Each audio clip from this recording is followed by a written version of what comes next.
Hello, hello, hello everyone, and welcome to our stream. Whoa, we've got Nimesh staying up late to see the stream. Thank you so much, dear friend. Hello everyone. So, as expected, we're gonna continue today on our isometric RPG base game for the upcoming level design course. It's still polishing up the project as best as we can. And let's see what we can do today. One thing I realized we were missing was making a few very simple example maps where we demonstrate each and every game mechanic we have. So we might just try doing that. So let's see how that goes. First of all, I'll start Epic Games Launcher while people get warmed up and jump in the stream one by one.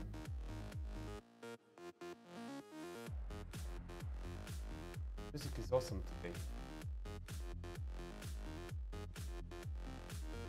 Metric RPG.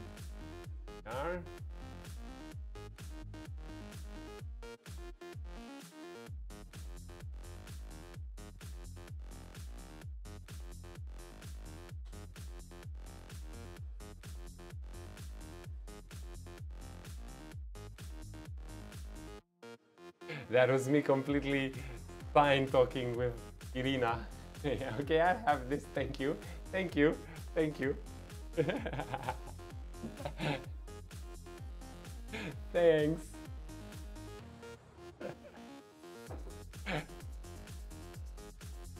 Alrighty. So, our project is locked and loaded. Let's transition to our stream scene. There we go. The music today is amazing. As usual, I will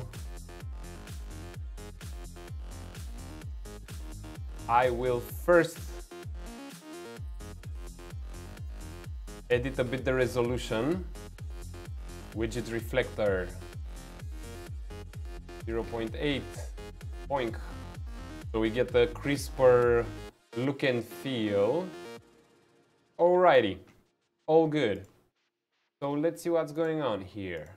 What's going on? As I said, maybe I'll start doing example maps for and every mechanic, or maybe we actually increase a bit the levels here and there. Let's see how the start map looks like. Maybe we can polish this one directly. So we start here. Okay. Okay. Hello, Sleepcore. How are you, dear friend? Okay. Let's see who else we got in here. So we had Nimesh earlier, but I think we lost him. He probably went to sleep. Okay. Alrighty. So, introducing examples in each of the... Whoa! Okay, is it that like that home-baked bread you do, Sleepcore? Is it that one? Because I do remember you said you bake your own bread in the oven somehow. Ah, standard today. Okay, you didn't go triple A on it, or triple I actually, because it's triple India, I guess. Okay, so as I was saying, for today we'll try using the maps we have and highlighting each game mechanic in one of the maps we already have. So triple L for lazy. Nice. Same here. I'm almost feeling triple L as well. So I want the students for the level design course, even those that haven't been watching the stream as Lipcore is doing, to be able to easily pick up and understand what's going on with the game mechanics we have in this game. And the best way to do this is to showcase them in the build directly. I have given this a lot of thought, and I will probably also record my voice in the build and have them play the build as soon as they get the level design course and I walk them through everything that happens in this map. So the first thing is I don't want the health potions to be present in the starting map. I just don't. So I'll save it as it is right now. And this map seems to be good enough as it is. I'll just showcase around, I'll tell them how to move the player around, I'll tell them how to interact with these signs, and they'll choose their own direction. Okay, now let's see what's going on with level 1. So in level 1, I have these exploding barrels, which is okay. And I have 3 health potions, but I do feel the entire path the player can take is a bit too short. This map feels a bit too short for how much we're trying to show in it. Let's just play it a bit. So I shoot the barrels. I should be able to aim properly. Boom, I get some damage. I get some damage. And I just pick up 3 health potions, and that's where the level ends, right? So it's way too short, and I'm not showcasing everything I do here with the depth of field. So let's just increase the length of this portion. I'm not yet using terrain here, and I don't think I will. I'll just scale down this tree a bit, because it's kind of cramping our style on these rocks. Now that I've scaled it down, I can see there's a hole here. So let's maybe, yeah, grab one of these and put it some like this. Again, if I were to actually optimize and release this as a game, I would definitely edit a bit and make more rock models, fill up the space here, because I'm not using as efficient as possible the polygons, but for just building the course for this simple purpose, it works. Okay, and let's increase this platform. Here. So here, we'd just like it to be longer for now. There we go. Yeah, enough. So I'm doing floating barrels, then health potions, then I give them some time, finish the level. So I'll just move all of this here. There we go. Nice. Nice-a-roo. I like this whole structure here, so I'll just duplicate it like this. Beautiful. Just beautiful. I always have to check I still have good nav mesh, and ha! See how it ends here? That's not good. Exactly what I was worried about. Let's take a few of these tiny boulders, bring them in here and maybe rotate them a bit. Oh, there we go. There we go. And this should also be extended, right? Because it's way, whoa, ugly rotation here, because it's way too short. Why are you so short, man? Get over here. Perfect, just perfect. The navigate. Indie Club Live brought the party in the house. Thank you so much, Indy, and big up to all the boys here. I'm guessing we have Florinel, Nick, who else? Who else? Shamanul maybe? Let's see. Nick, Florinel, yep, guessed it right. Shamanul, Dorian. Hello, Dorian. I didn't guess you, sorry. Yeah, this is proper raid from Indie Club Live. That's a sneeze, by the way. It's the sneeze because of the raid. Okay. Conform to terrain, no. Thank you very much. Thank you very much, sir.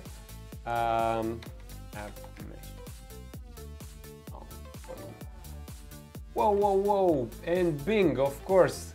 Thanks for the follow, mate. How could I forget Bing?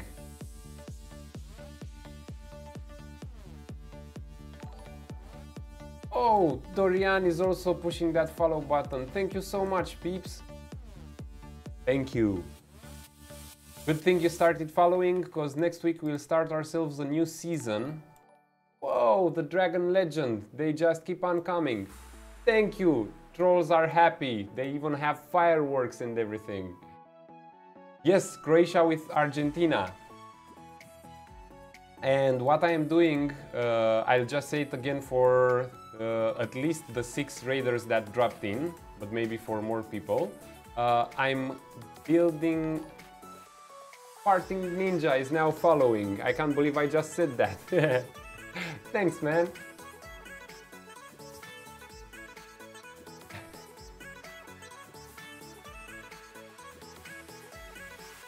So I'm building in the example maps a bit more of a clear showcased mechanic example. So level 1 will now showcase the health potions, level 2 will showcase the enemies, and level 3 will showcase activating doors with colored keys. I'm doing this so I can build the game and ask the students when they first start the level design course to actually play the game once. I'll also record me doing some voiceover while they're moving through the levels, and this way they'll get a clear understanding of what mechanics are available in this basic RPG, and they'll be able to then understand how to build level design with them based on the course content. Nedled, hey, hello and welcome back. Nedled, if I'm not mistaken, you helped us a lot with your Unity knowledge. Jenko is now following. What is going on today, folks? The trolls are partying non-stop. Thank you so much, Jenko. What? I seriously was not expecting this. Exactly, Nick. I was showing the final. I'm thinking about showing the final product as a teaser before you start working with it, and that's what I'd like to see in a tutorial. Yes, exactly. But you know why we usually don't see this that often? Because it took me 2 months or more to build this final product, which isn't final by, let's say, a publishing standard. And people usually start to record as they build when they're making the tutorials. So yeah, I guess that's one of the reasons. But they could also record something at the end. So yeah, thanks Indy. To rock. Okay, so let's see what's going on here and why I'm not able to compile good navigation. I'm suspecting it's this rock which is affecting the navigation. So I will just disable this here. Like a teaser at the beginning. Yeah, of course I will. Of course I will. It also helps a lot when you're trying to learn something to actually see what visual target or what kind of gameplay target you'll have to build. Yeah, Techno Viking.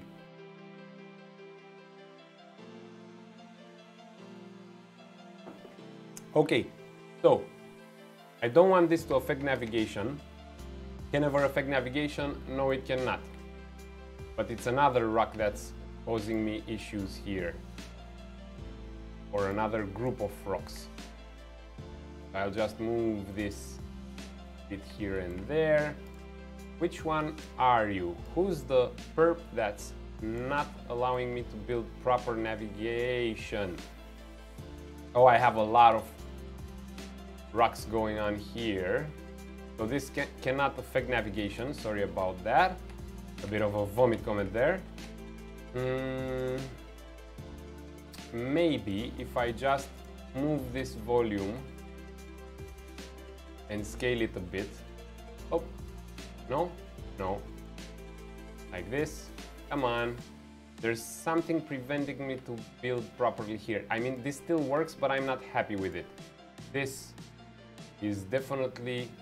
Does this have collision? Yes, yes.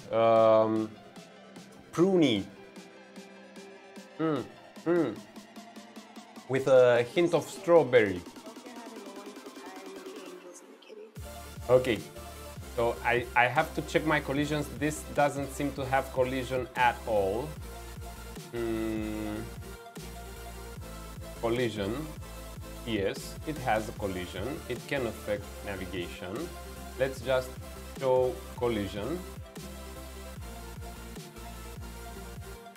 So somehow these rocks didn't have a collision set on them. What? What? I have nothing here.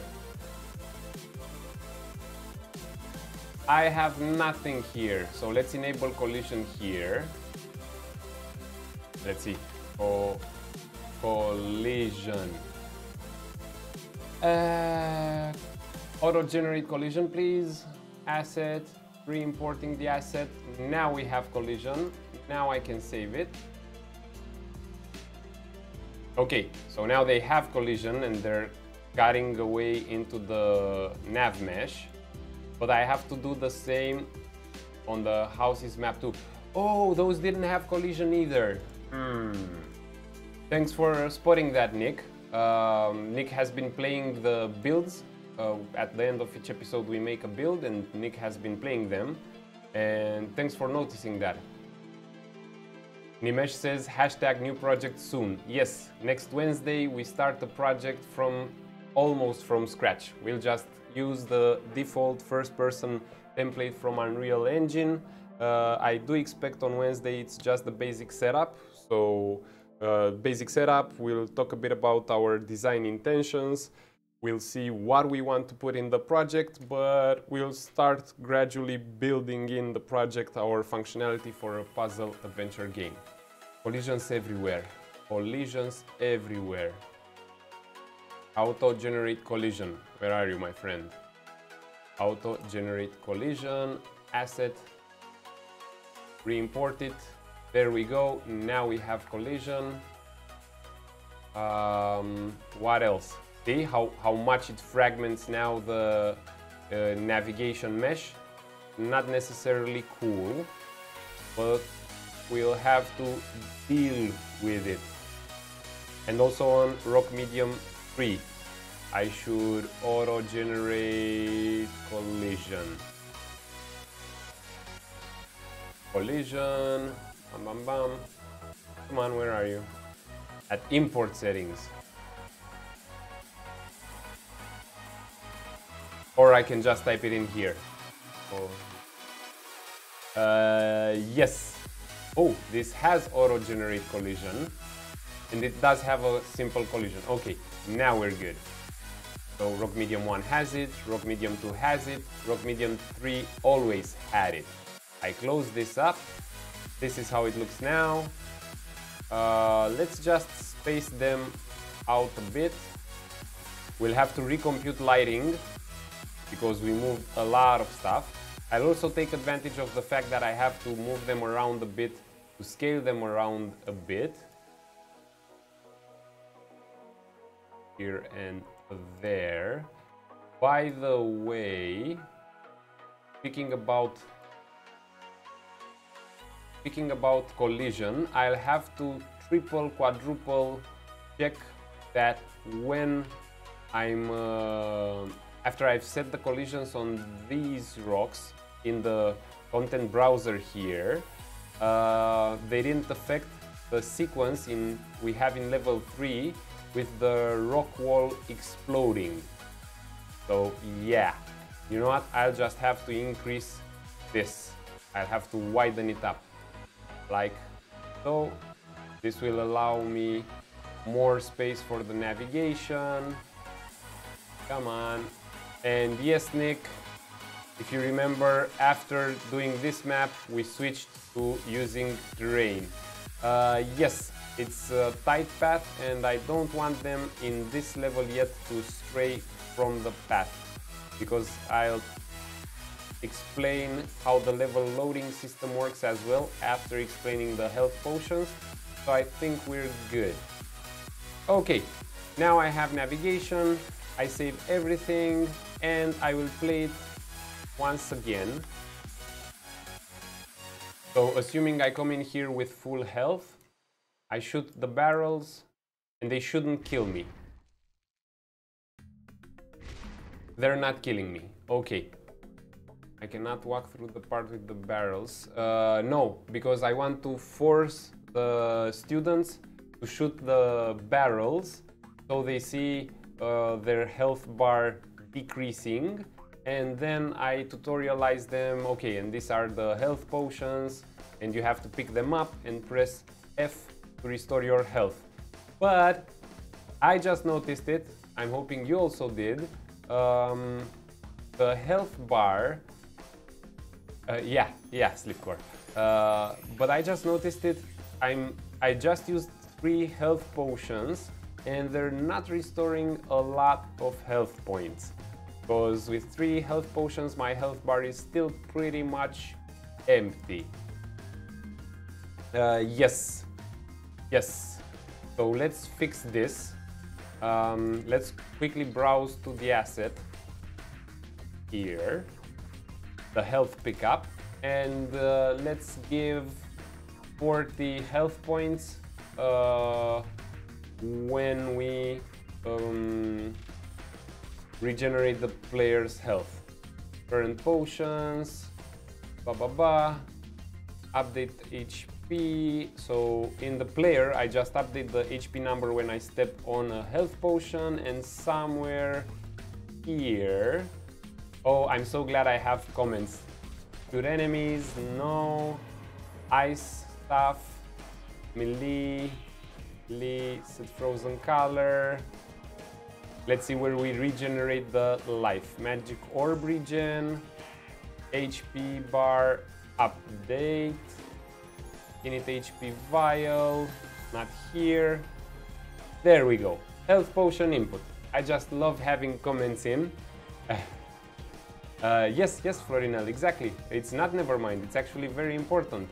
The one without comments, yeah, probably. So current potions, how much HP am I giving? Decrease the number of potions, restore HP by value of potion. HP, you know what, let's make this a parameter, a variable. Let's promote it to variable and call it health potion restore amount. Come on, Nick, it's average. It's not the worst I can do. It's not the worst I can do. I'll compile the blueprint and I'll put it on, I don't know, I have 100 health points. I can carry 3 health potions, so I should be able to restore 35 health points with a potion. What I'm trying to do here is, if you're a player and you have your full inventory of 3 health potions, you can basically afford to lose almost your entire health bar, and you'd still be able to restore yourself to being like brand new. Okay, so let's see what's going on here. And you know what? I'll play it actually from the start map. I'll play it from the start map. Yeah, that's not a mess. Exactly, Florinel. I have worst case messes here. But instead of going to the next saved map, I will just continue game. This should, yes, load me this. Boink. I go in here, kill the play. Okay, I don't kill the player. Yeah. Okay. Okay, it's somewhat okay, but I would like to bet on the player 0 health potions by default. And this might be because of my save file anyway.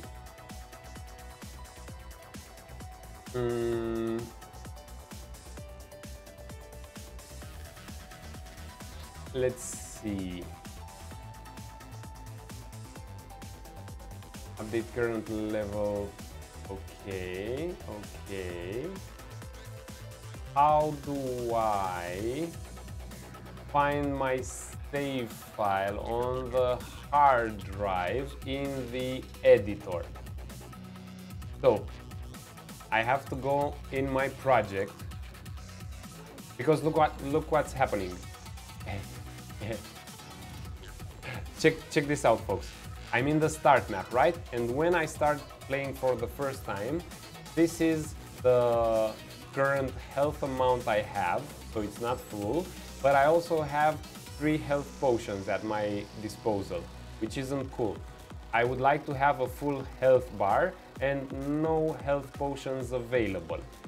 And to do this, thank you very much, Sleepcore, I will have to go exactly where Sleepcore recommended. It looks like you also been into this trouble.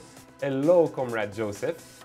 Project folder, saved, save games. Okay, save games, test save slot. There we go. And we have to remove the slot. So technically now, when I press play, there we go. I start with the default options as a brand new player playing the build for the first time would start. So now I should start with the continue game. But this doesn't work anymore, of course, because there's no map to continue. So I can go to next map, which takes me to the first map in the succession, level 1. I am forced to shoot the explosive barrels. I'm stuck here and I can't move. So, blam. I shoot them, boink, and boink. And now I pick up the 3 health potions. I press F once, twice, and I even get to keep one. So it works perfect. And then I go to the second level.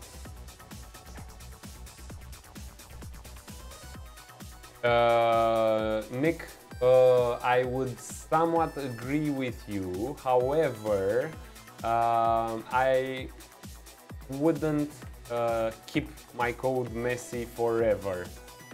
So, so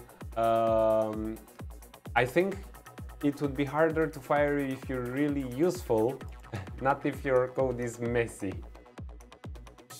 And actually, Indie Club Live might remember the situation we had.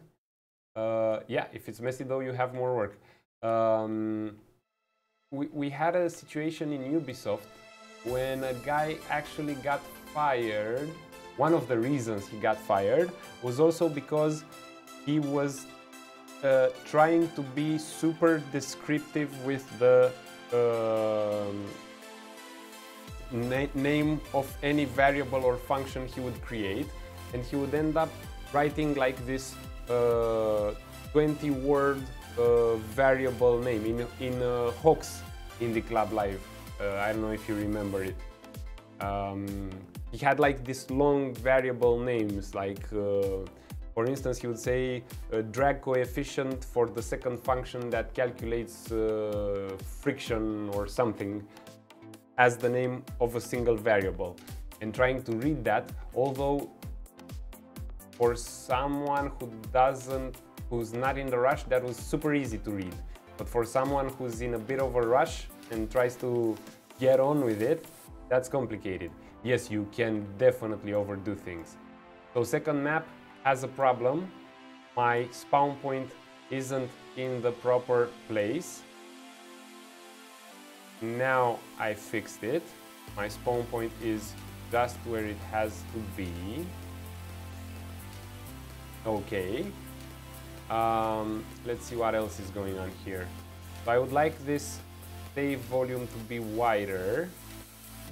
I would like to place it here, and I would like just to rotate the text so people in the editor can read it easily. This one. So scale a bit, rotate. Whoa, the rotation here is amazing, and I should snap to angle at least. Let's try it on local. Still a mess, because I'm rotating just a component inside an object. Okay, update current level stats. So every time the player spawns inside a new level, he gets his stats updated by this actor. So that's why we always place this actor where we place the spawn point. Yes, maybe we can make fancier methods, functions to control this, but for me this worked okay, and I don't think that for a level design course people will bother that much or complain. I hope they won't complain that much with the current implementation. If they do, I will probably stream at some point or make a YouTube episode about how to improve this. But I honestly hope this will be the biggest complaint I hear about this level design course, that I'm not using the best implementation to save the players' stats. Okay, now it looks good. We start here in the rocky path. You know what? The trees didn't have collision, so I'll press Alt-C.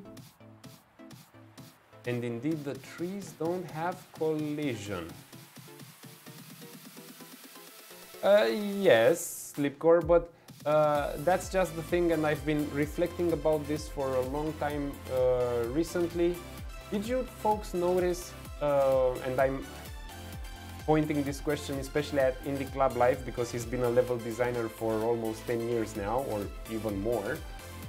He's been in the game there for more than 10 years, for sure.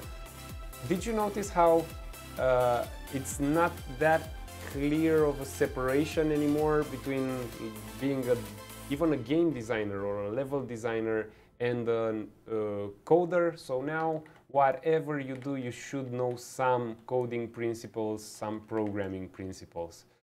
But this is actually weird. So my tree doesn't seem to have collision, and I wonder if it's about the tree itself or if it's about the way I'm using it in the foliage tool. Yeah, unless you work in a 200 people team.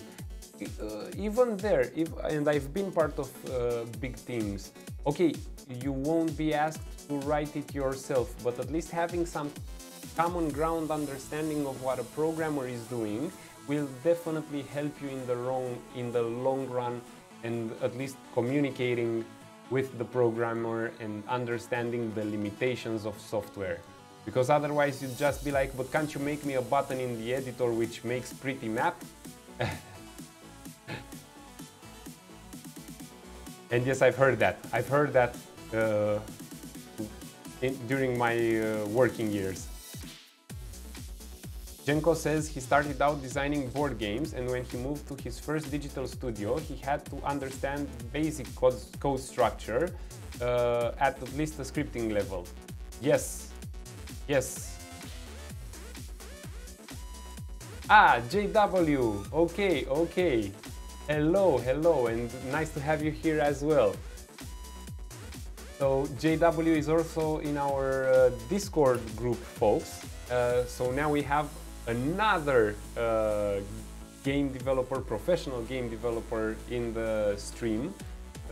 And can I say it, JW? Can I say it, JW? Flipcore, hit refresh and that sinful number will go away. Okay, so JW or Jenko will send us his work in progress build. So remember how I was complaining yesterday that I don't have any more work in progress builds to play? It will be Jenko's hobby project. So it's not his professional project, but his hobby project, and that's actually super great, exactly as Flipcore said it, because that's the style of projects we want to see. The indie hobby projects, I know how AAA projects look like. They cost a lot, they take a lot, and a lot of people work a lot of time on them. I want to see what small things are able to do with a limited amount of time and resources. And when you find something that shines there, that, at least for me, shows that there's a lot of talent and potential there. Okay, let's find out why the trees don't have collision here. So again, we're all over the place today, sorry about that, but it's polish time, so this is how we polish. We just jump from one thing to another until there are no more details to iron out. Trees, content, static meshes, vegetation, tree pine. Show me your collision, tree pine. What are the... okay, so I do have some collision here, but I don't necessarily like it because it's a simplified collision. And why don't I have it here? So it's something, it has something to do with the way I'm using the brush, probably. Okay, this has collision because I placed it during one of our past streams. Yes, in the club, Croatia is actually pretty hardcore as a team. I didn't know this. It's the second time they go this far in the World Cup, but apparently they're doing something right in the past few years. The people will probably party later today if they beat Argentina. Everyone in the streets is wearing flags and whatnot, cheering and rooting for Croatia. So let's see. In the foliage actor, there's something spooky going on here. Yeah, but Romania didn't even qualify, right?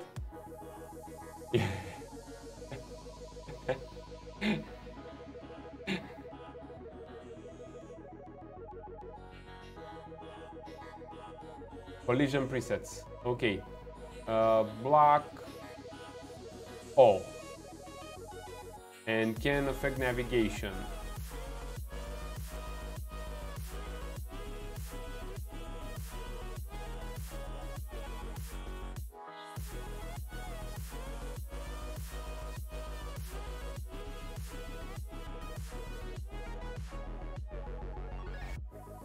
So looks like I would just have to regenerate the nav mesh bounce volume by moving it a bit.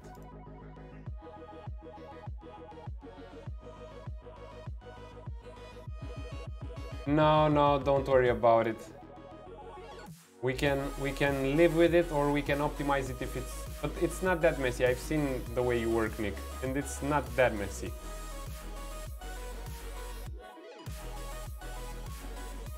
Come on, nav mesh bounce volume.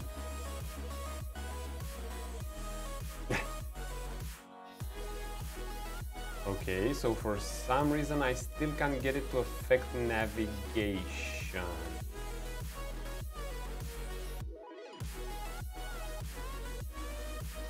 Generate overlap events. Okay, let's see. More settings.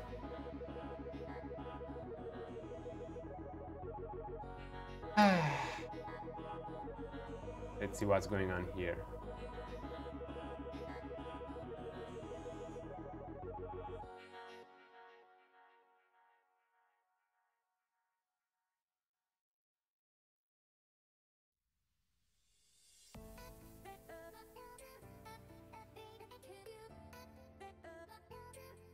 Okay, but what would happen if I would erase this and add another one? Absolutely nothing. I still don't get collision on it, so maybe it's from here.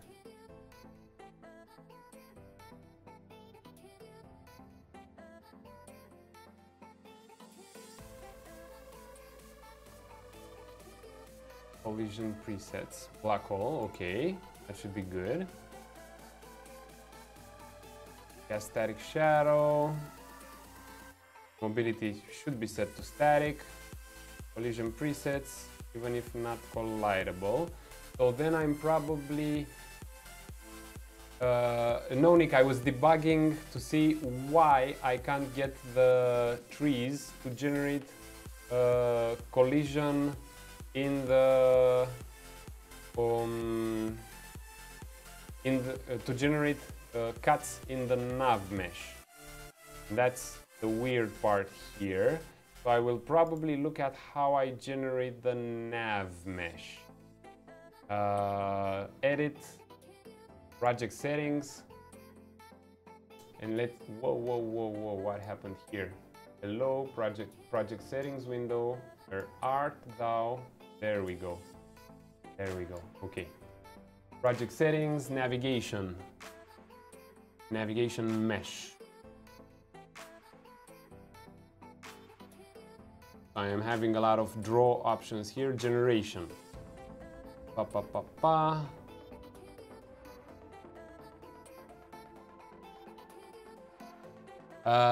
Yes, it's not without collision on trees. It's that the foliage, for some reason, is not affecting the navigation. So indeed, it might not be from here, Nick, because nothing I put in the foliage has collision. Collision with world. But this is just for painting. Making the foliage, bucket lasso, select, reapply settings to instance. Oh gosh. Okay, I have to reapply the settings to all the instances I have created. Is that it? Is that it? Collision with world. No, I don't want this. Random mobility, walkable slope, scalability. No, I don't care about this one. So I can't reapply the collision, this collision, even if not collidable. Yes. Here, let's see if I can apply it now. Mobility, settings. Nope, I still don't see it. Collision with world. This is something else. It checks if it's colliding with something in the world, but it won't do the navigation. This is actually really interesting. Static meshes. You can go through the doors. after you open them. Yes, Nick, that's a leftover and I'll write it down. We should probably address this now. So re-enable collision on doors after they're open. I still have a weird edge case if I would re-enable the collision and there's a troll or the player in there and it might get stuck in the collision, but we'll see how we fix that. For now, this foliage is killing me.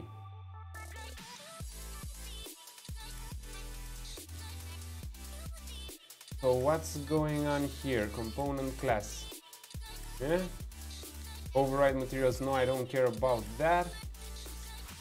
Details, no, I don't care about that. Because I do have the custom navigable geometry here. You know what? Can I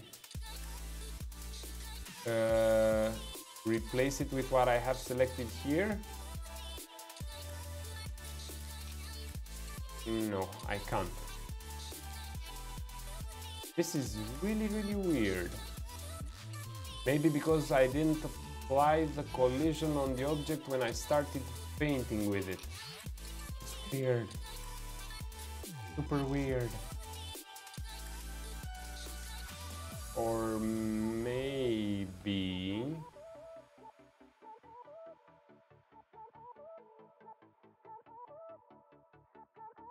I'm setting it to movable, maybe movable, but no, it shouldn't affect it in any way. They will just be movable. Vision preset. Local custom navigable geometry.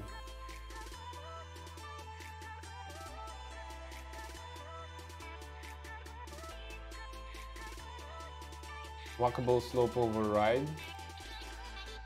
No, I don't want to override the slope angle on which the character can walk for these objects.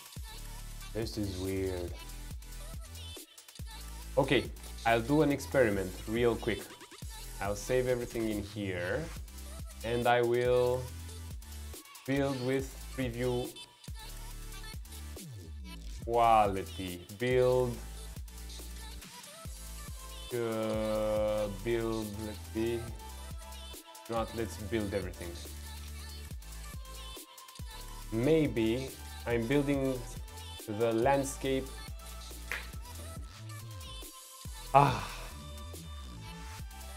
You know that maybe you're thinking about? It's always that maybe you're thinking about all the time. So, and remember this one, folks, although the navigation mesh for this project is configured to be dynamic nav mesh, the foliage actor, which stores objects in a different way than we normally store objects in the world, doesn't influence the nav mesh until we press the build button. So there you go, folks. That's how. That's why I was not sure what and where to debug and how to find it. But we found it. We found it now. Okay, lighting needs to be rebuilt. No worries. Okay, now all the trees affect the navigation mesh. Wow. Okay, I remember this one. Almost all the trees affect the navigation mesh. These ones still don't affect it. Huh. Okay. Okay, let's look at their settings too, because we fixed the pine trees, but we didn't fix the regular trees. 3-0 for Croatia, you're kidding me? That's why I'm hearing fireworks already. 3-0 for Croatia. They're gonna party like crazy tonight. Dr. Drogi will probably stay up late again. Because I can walk through these ones, yes. But check this out, Nick. So I select the tree here in the foliage, right? And okay, they have no collision. They should have block all. Custom navigable geometry is set to yes. Okay, and still nothing happens.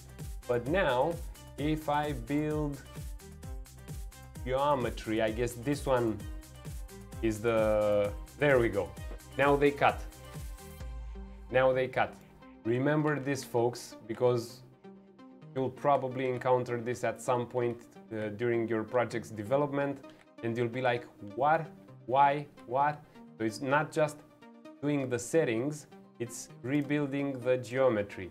And here I was, silly little me, thinking that building geometry is only for building the BSP part of the geometry in Unreal. But now I know build geometry means also building the foliage actors, if you have any. Adding a bit more grass here and there, moving this, pop, pop, pop. Perfect, looks just perfect. Maybe I should also put a fence here. Yeah, why don't I do that? So let's add a fence.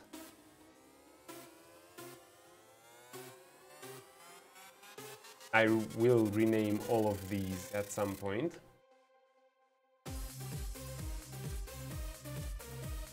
So come on, I want you to stay like this, facing towards the road.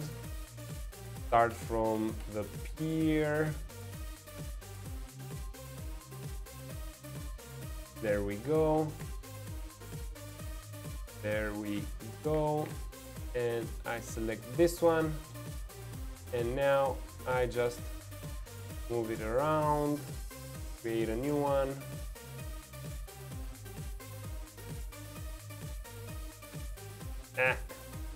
This is good enough. You know what? I'll just select everything and push it back a bit. There. Beautiful. Let's also randomize better the fences, the fence models we use, because right now we're using a single fence model here in this blueprint. So again, I'm saving everything. And remember how we have a lot of fence assets? This one isn't randomizing at all. Again, Nick, spaghetti code. Rather clear though, rather, come on, I'll polish this up right now.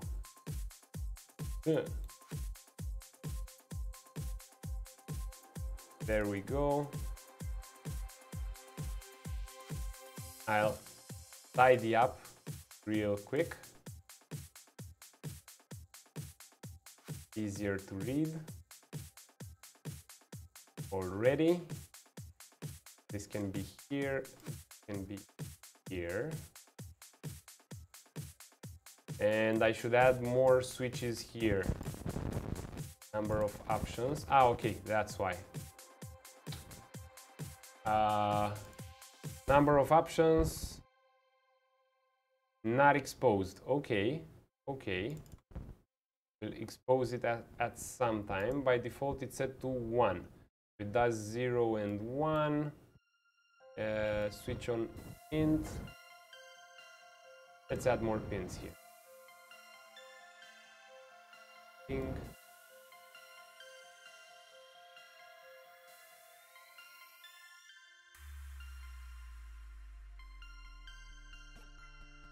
But there's uncool here.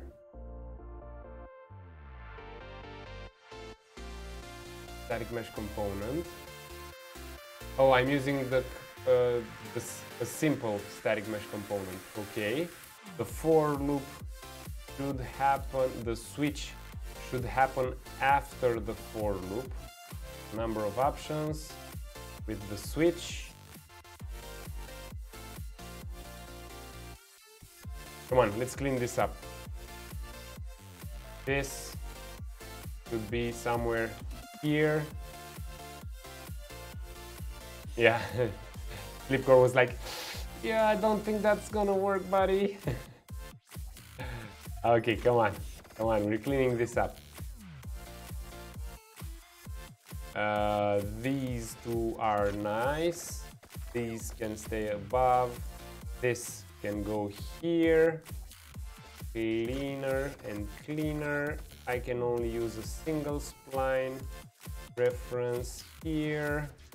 Perfect. Nick is probably ecstatic right now, as you should be, Nick.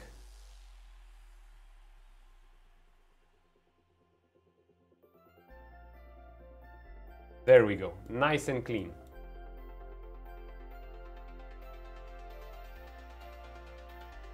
This one we didn't use at all. This one we were using.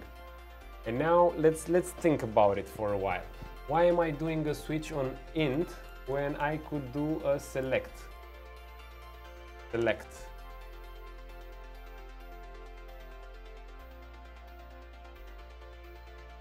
There we go, and I'm selecting fences here. Fence 2, fence 1. There we go. I don't need this anymore. And let's see what's going on. So I want to randomly select from a list of fences I have. Yeah, Slipcore is also ecstatic.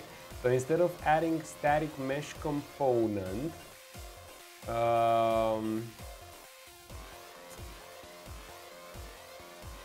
actor object reference, I don't know if this would work. No, it doesn't work, of course.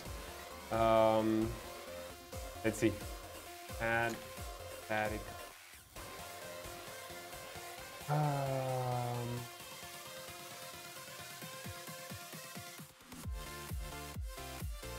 I can't edit the static mesh component, but I can set it afterwards. So here, I guess I could do a set static mesh like so, and the target, the new mesh will be this one, and the target will be this one. There we go, nice and clean. So I will just take everything here and I will put this in a comment.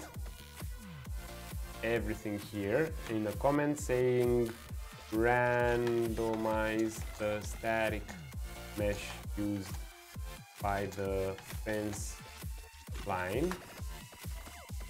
Yeah. Yeah, that's actually one of my faults, Flipcore. Crazy Victor, yeah. And many times I fail. I really should get used to doing context-sensitive dragging for sure. Let's add more options here. So add option pin, add option pin, add option pin.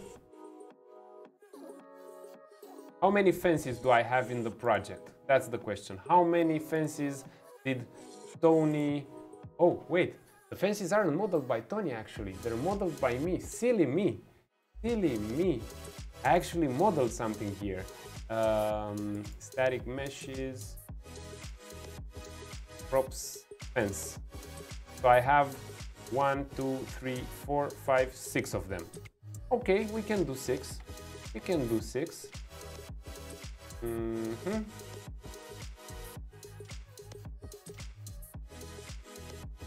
Okay, one more. Add option pin. So now I go like fence 1, fence 2, which are of static mesh type. Fence 3 of static.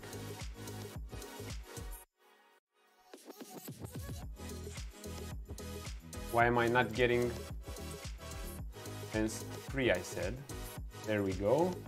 I would like them to be editable. Maybe people want to use them for something else. Let's also add them a category. Category fence meshes default.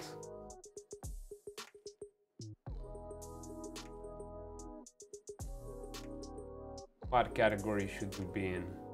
One fence. Fence meshes default, and fence 2 should also be in fence meshes default.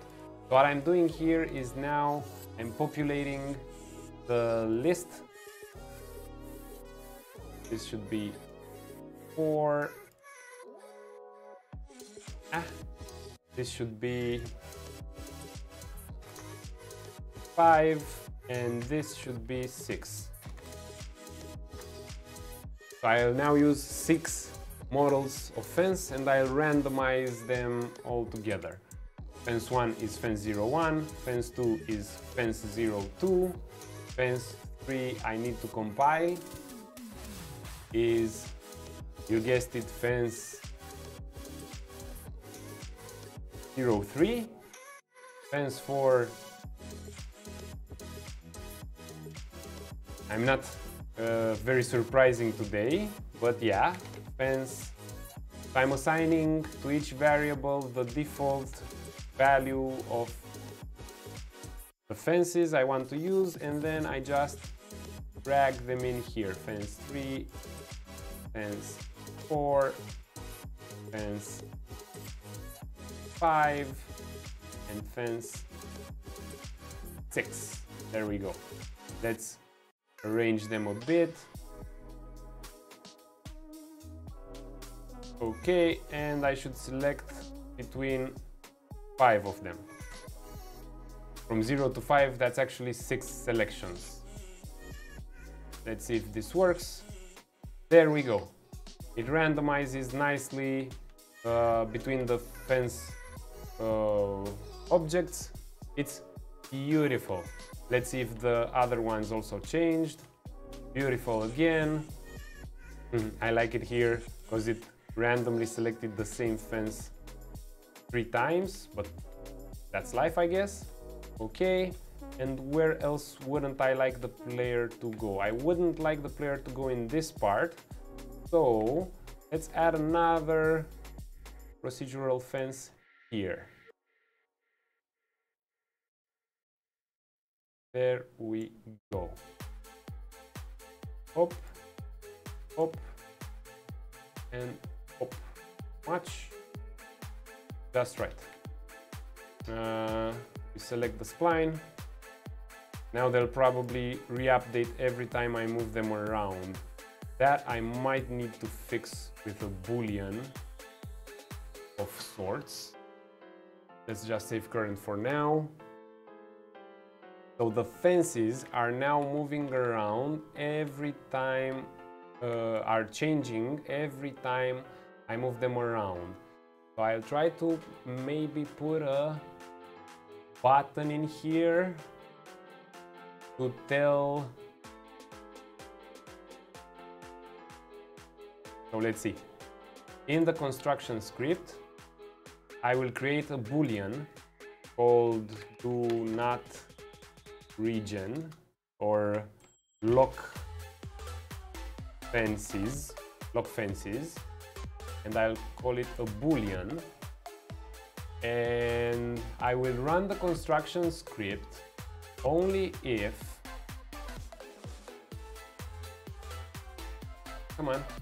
only if lock fences is set to false.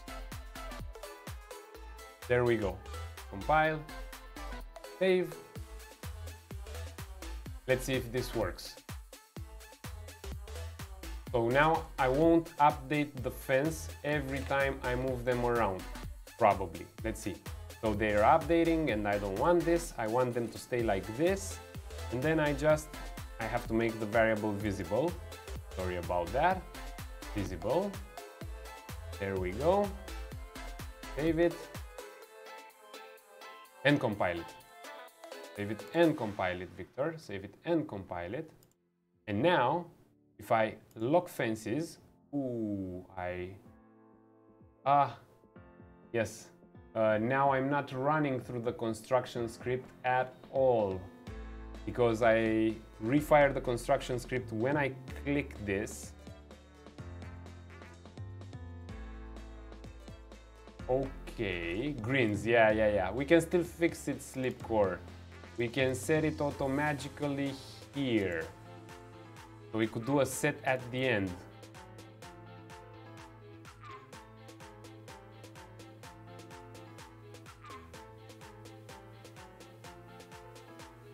This kinda magically fixes it.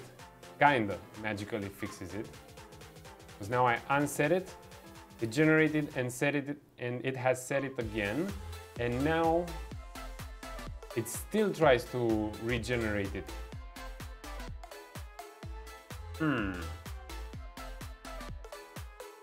And if I'm not mistaken, it's not updating from the proper position anyway. Oh, yeah, it is. It is updating from the proper position. Okay, let's try something else. So now I save it. Let's see. I want to reload the map. This is the ultimate test, level 2. Yes, it does not work as I imagine it to work. That is correct, Sleepcore. Okay.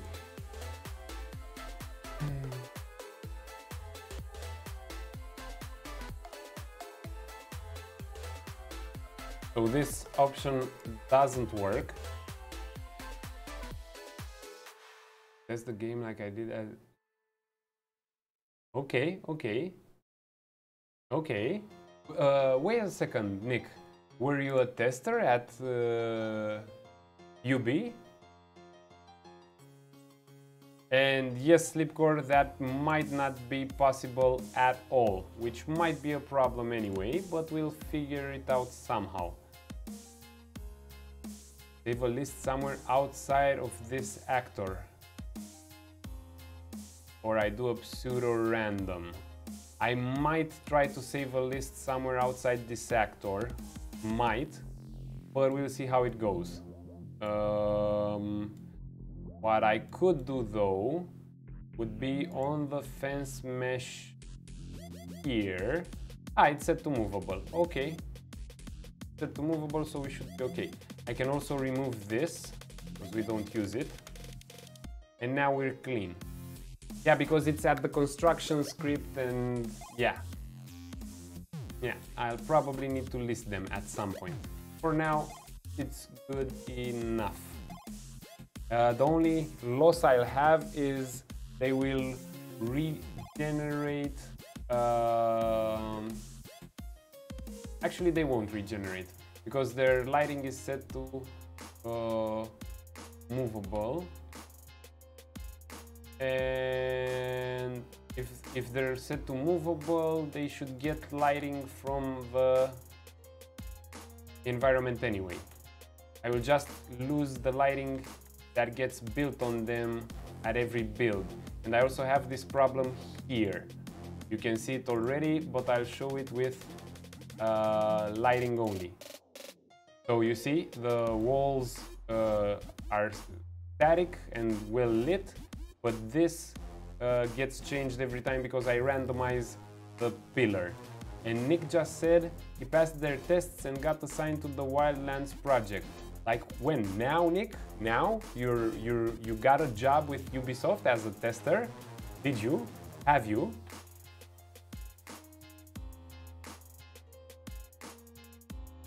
You were disappointed by your lead and teammate. Okay, so it happened in the past.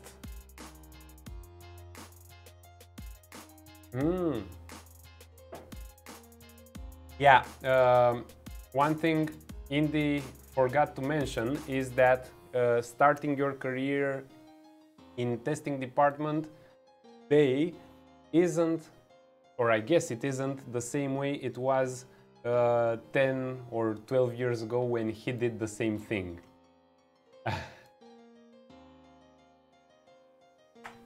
Okay, map looks better already. I would actually pull this fence here. There we go. 15 years ago. Yes, Yes, you are that old, Indy. I will also do some terrain painting. Change a bit the colors. Change a bit the colors, I said. Paint. Here. Indy, could you shorten the link? It just got killed, at least on my restream, it got completely killed.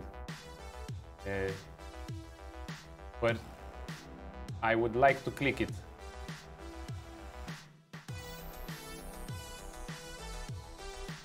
I wonder if I can set an automatic link shortener.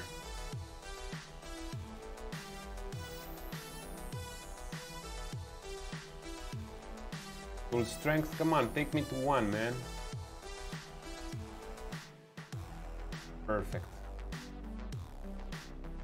Perfect.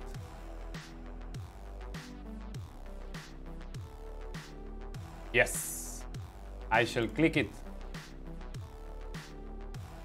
The Humble Bundle, 10% off Humble Bundle monthly.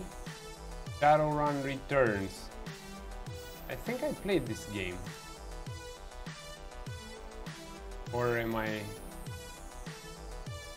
Shadowrun Returns, and it's completely free. Oh, okay, Indie Club Live, thanks. Added. Okay, I'll do this later. But thanks. So Indie Club Live just notified us of a very cool isometric RPG set in a sci-fi dystopian setting called Shadowrun Returns, which probably is a remake or remaster of the Shadowrun I remember, which is completely free on Humble Bundle. So grab it while it's hot, folks. We still got 1 day and 20 hours left, so almost 2 days.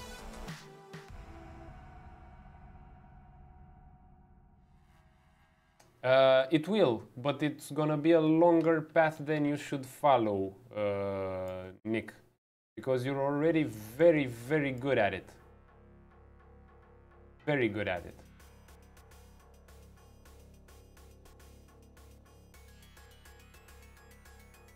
You'll eventually make it, but it takes a while.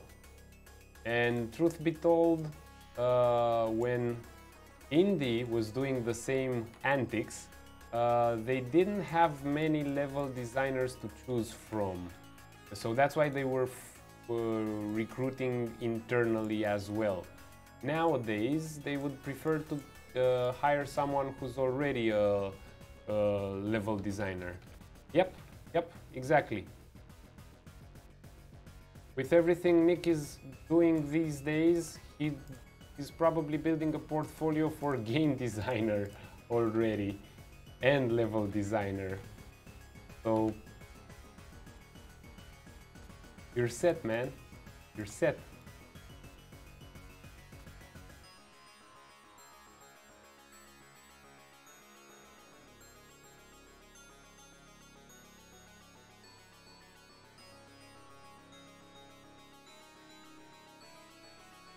No, I'm not saying that.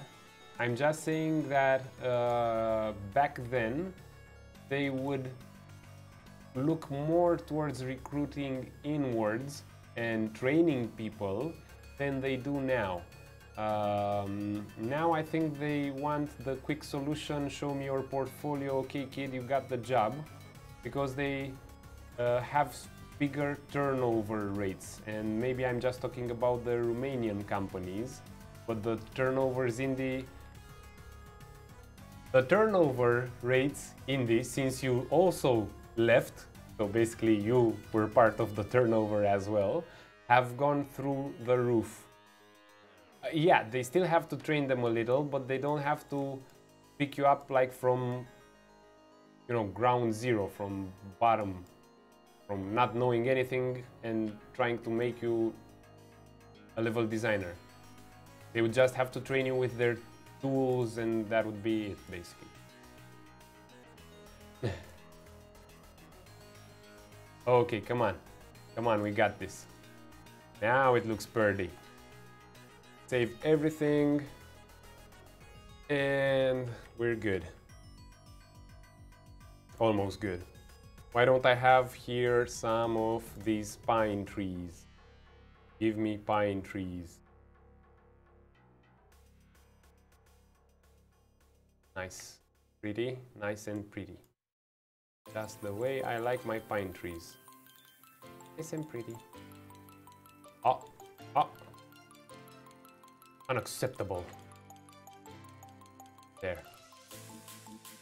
Perfect. Okay, now this map is also good.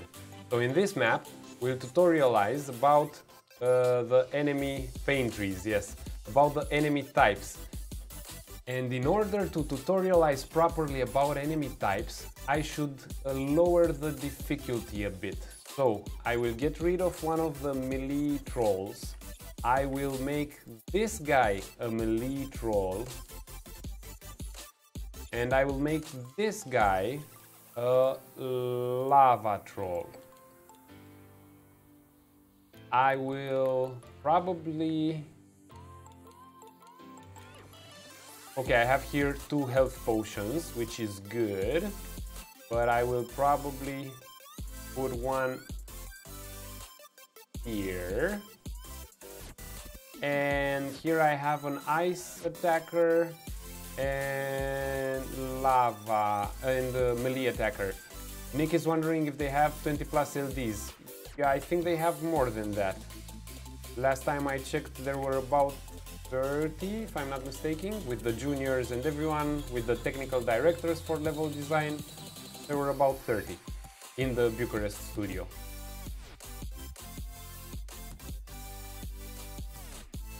And I will just add more trolls here. But here I'll just put them to be yes.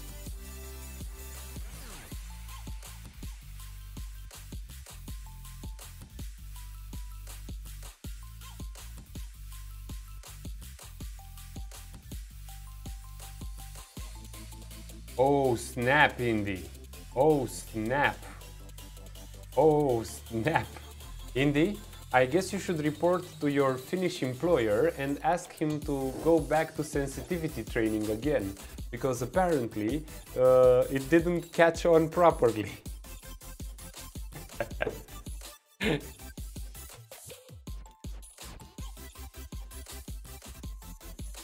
Mm-hmm.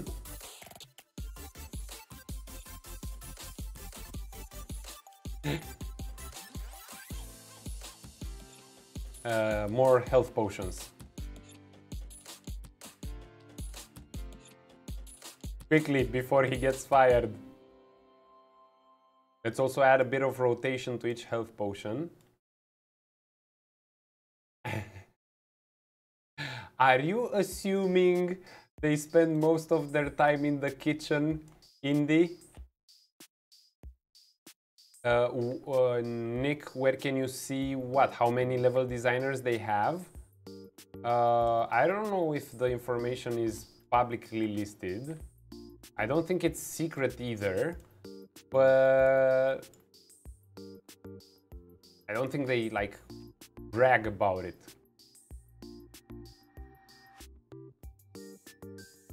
Ah, so I have the dirty mind. You don't. You guys.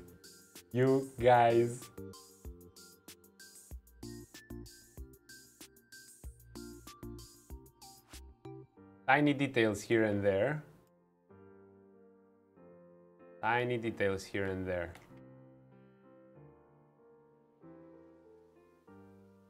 Yes. Yes, Slipcore. I know. That's exactly what my girlfriend tells me.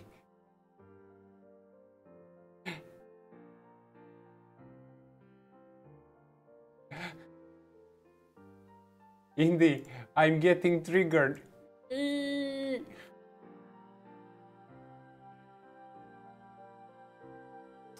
Nick, it's 2 two-sided question, twofold style question. They can find people, but at the same time they might not be able to keep them, because that's what turnover means. Having a constant rate of employees also leaving, not just staying in the company. And I think that's a problem for all big companies, not just Ubisoft.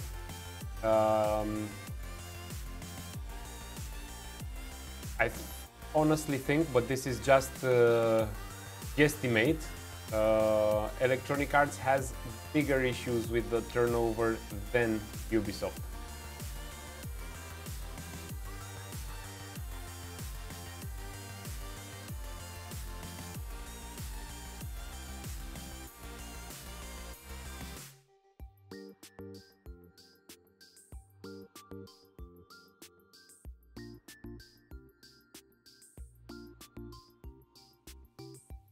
Just guessing, Electronic Arts, please don't sue me.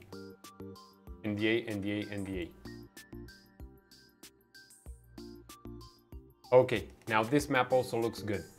So in this map, we tutorialize the troll types and we encourage the player to do a bit of exploration here and there. Wondering why they are... Yes. Why they are lives in companies. Let's delete this theory. Yeah. For some reason, Twitch and YouTube might not save this VOD. For some reason. Oh gosh. Okay, so come on. This looks pretty good now. I'll quickly build with a draft light. I don't want to spend too much time and keep you guys waiting while I build final light. I can do that off stream, and then we'll jump into the third level, see what's going on there as well.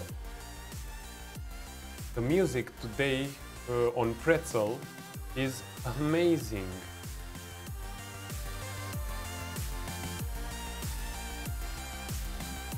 I think they would actually ask you to pay a lot more than that. A lot more than that, I think.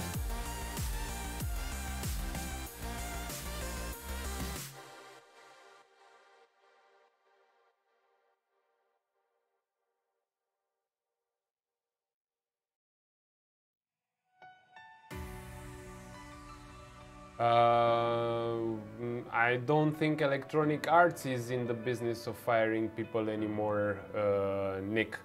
The problem with firing people when you're a large, long-standing company is that you lose all their expertise when you fire them. That's actually something Electronic Arts learned the hard way. Like 15 years ago, Electronic Arts was known for being the kind of company that would fire the entire production team if the game fails. But then they realized they were unable to retain the knowledge that comes from failures. I knew people fired from Ubi. Okay, fair enough, Indy. I also knew some people fired from Ubisoft, but there were like a much more rare case to be fired than to actually be let go by not increasing their pay or doing something about it. So they would reasons. Good question, Indy, because it's debatable and case by case. So I'd like to hear Indy's reasons first. I know of some reasons, and it was basically social behavior more than actual work-related performance issues. As in they were nasty persons. Yeah, they're nasty. Okay, come on. Here, what should we do? We should maybe add some rocks. Yeah, exactly. So you really have to be an annoying, nasty person, so they would like to pay, so they would accept to pay severance for you. But you'd really have to go low. Static meshes. Come on, let's add some rocks and maybe we'll paint with them. Maybe. Yeah, exactly, Indy. Exactly. Just let it dry off and let the person shrivel in a corner alone, and she will probably live by themselves.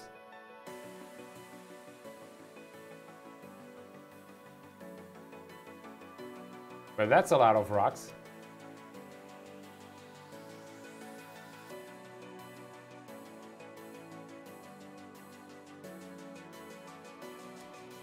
That's why, Nick, you've hit some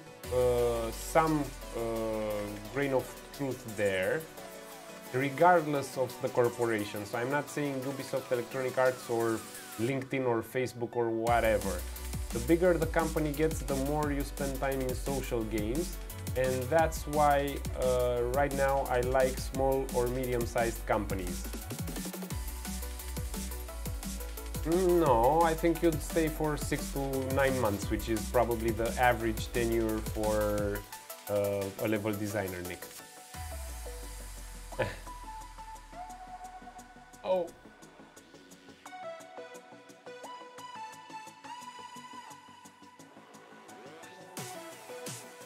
Now we're getting somewhere.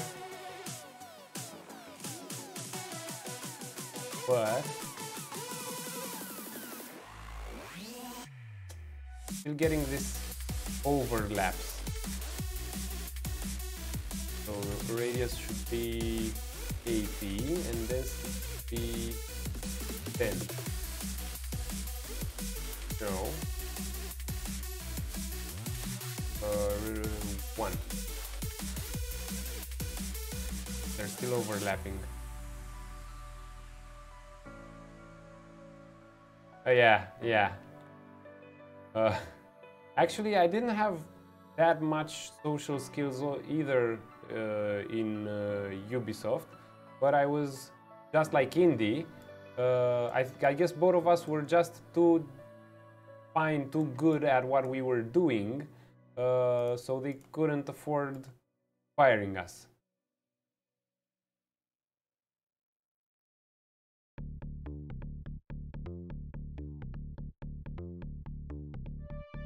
Okay, we weren't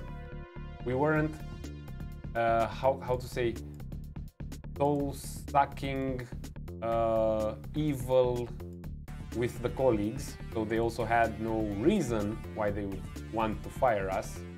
I mean, we were cool to hang out with during the coffee breaks, water cooler breaks, whatever kind of breaks you'd get from time to time, so why should they fire us?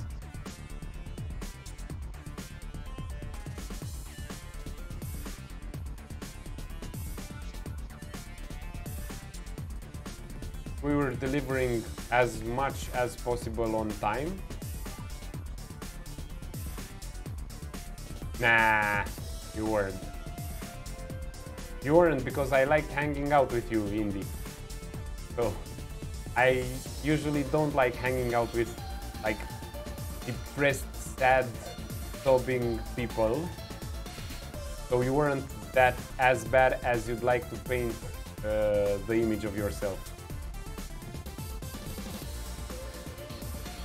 You're probably just tired today or something.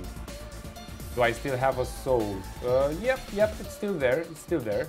Bruised a bit, how call it, rough on the edges now, but I still have a soul.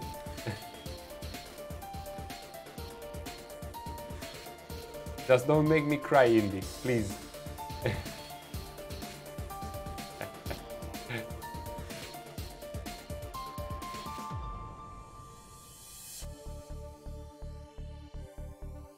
Okay.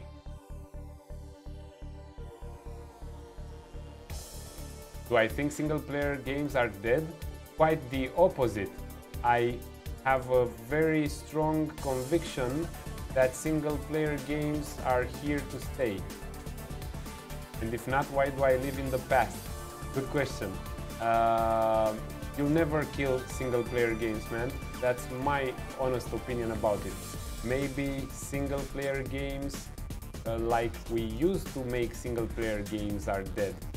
But if I look at games like Monument Valley, which is a single player game which completely ruled the App Store, single player games are still here to stay, man, and they won't go away.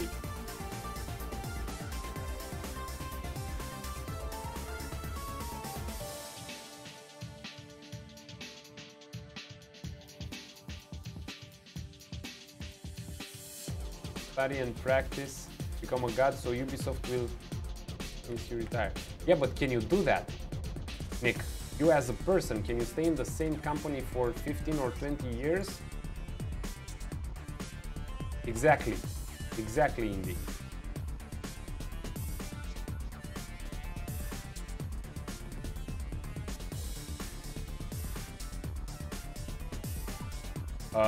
Yes, Nick, that is correct.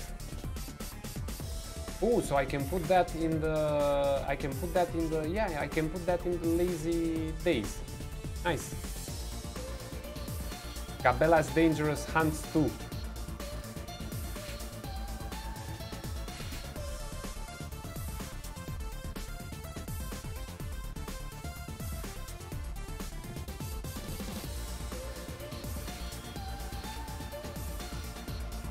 Okay.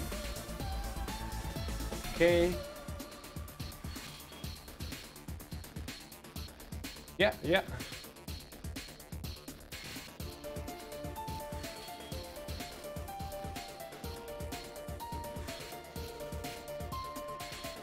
Oh yeah.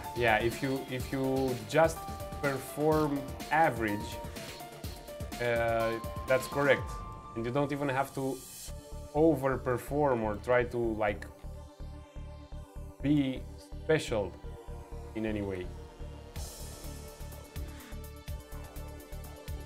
Yep. Have a kid. I said the K word. That's exactly how much I would advise you to stay in the same corporation, Nick. 2-3 years. Yes, 2-3 years. I would recommend, since you're in Romania, then move to Electronic Arts. You'll learn a different way of doing things, and then start going to small or medium-sized studios. The thing is, at this point, I don't think you'd have the capacity to judge objectively if a small or medium-sized studio that might make you a proposal even tomorrow has the sense of what they're doing or not. If they know what they're doing, or they just cash grab the bit and will probably be destined to fail after their first or second release.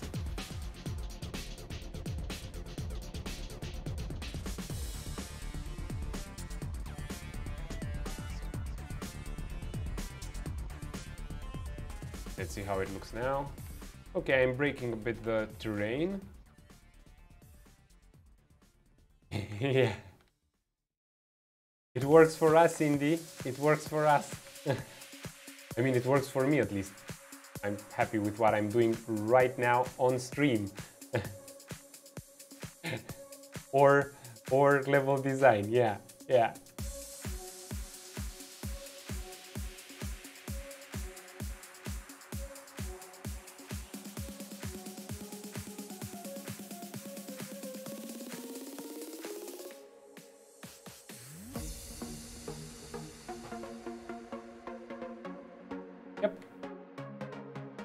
That's the spirit. Okay, this works. I just want to make sure these objects don't have a collision when I play it. Boink. And maybe I will do something else. Maybe I'll add just a little bit of emissive in the player's material. Okay, so we don't have collision here.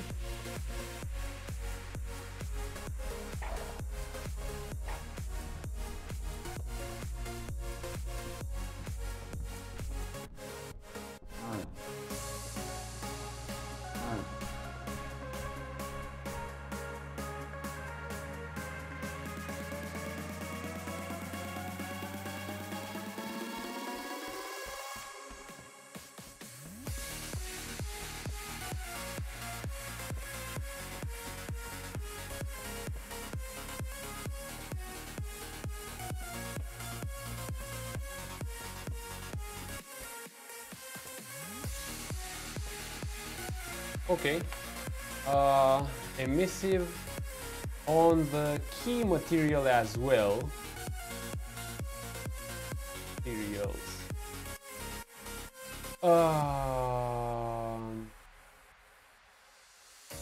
Here's another kind of sort of a mistake I did. I'm using materials, not material instance. Okay, doesn't disappear when I go underneath it. Yes, that is correct. Let's actually prevent this from happening. Diffuse variations, mask diffuse variation. Opacity solid, roof tiles, this one. Find parent, create material instance, rocks.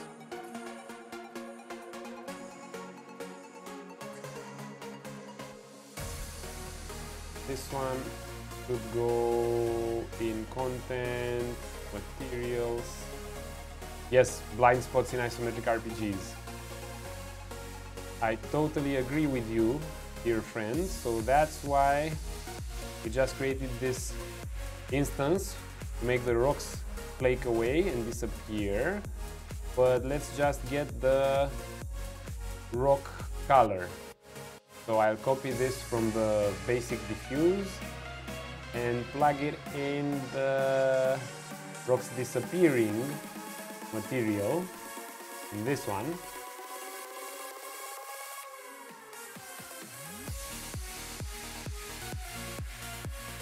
Save. And I will assign it on this bad boy. Can you guys see it? Can you guys see what I'm looking? Would you mind sharing the salary from Ubisoft? In public, yes. There we go. Nice. You know what? You're also getting this.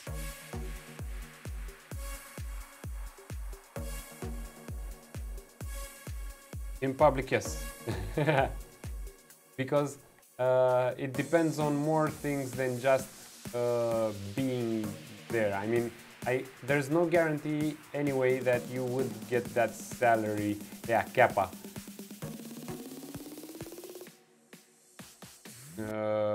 2016. Whoa. Okay. Okay. Tomorrow on Discord. Yeah, I'll share you on Discord. But my version is a bit different than indie, so yeah. See? That does politics factor again. I'll have to make transparent only the rock above, not this one too. So this one will be the default one again. Mine is just a societal construct. Yeah, I tried saying that in my local Kaufland, but it didn't work out that well for me. They didn't let me leave with the watermelon I purchased. I was trying to purchase.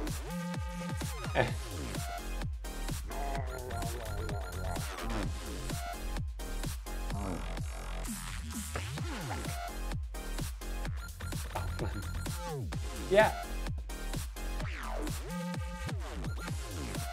Yeah, of course. But we're in Croatia. It's like if Germany ever had a baby colony, it would be called Croatia. Come on, let's fix these ones. Material red key. I'd like to call this actually material default key color. And I would like to make material instance called material instance blue key, which I would move here.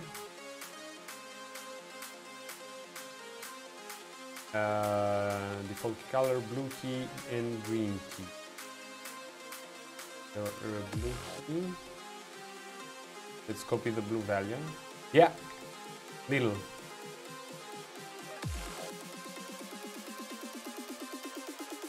blue key should have this color. There we go.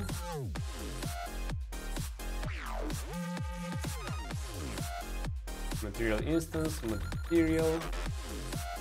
And I should create another one for green.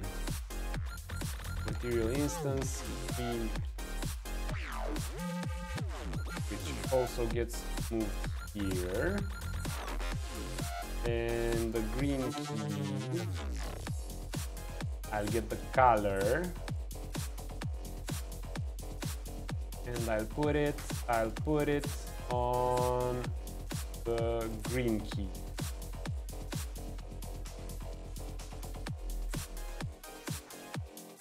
Okay. And now I should find the keys themselves. Static meshes. Props.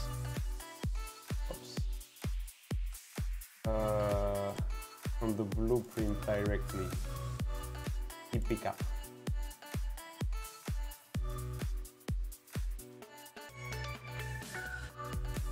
In the construction script,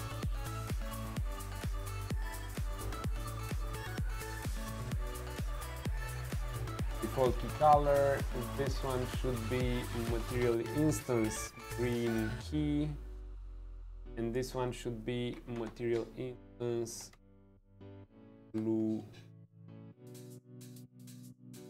Filed and saved.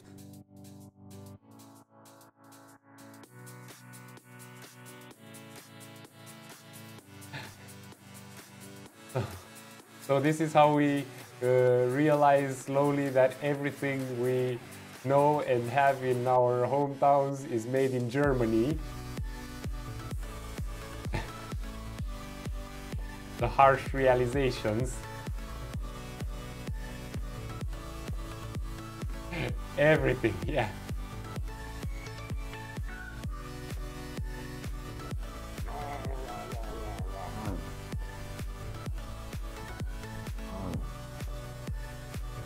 At least Europe.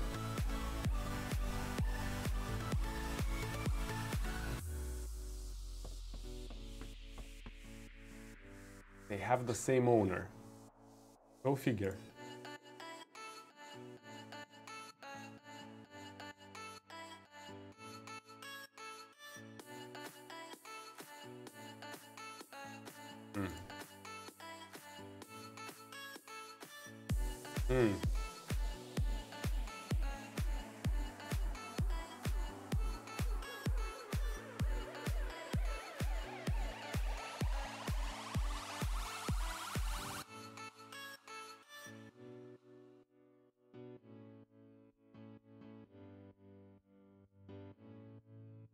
There, nice and clean, folks, nice and clean.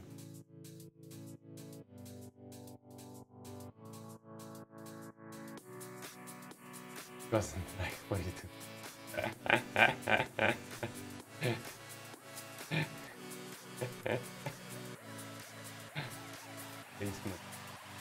Okay, so I can also create a red key instance.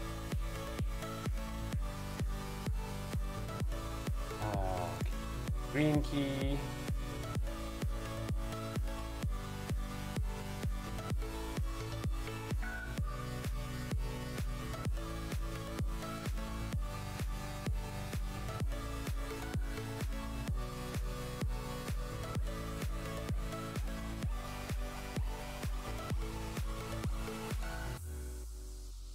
I override it.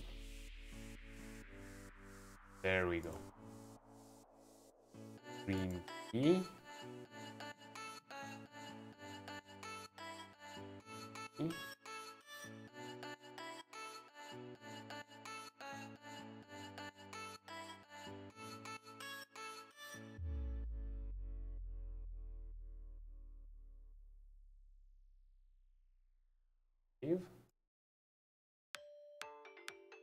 Let's create a material instance.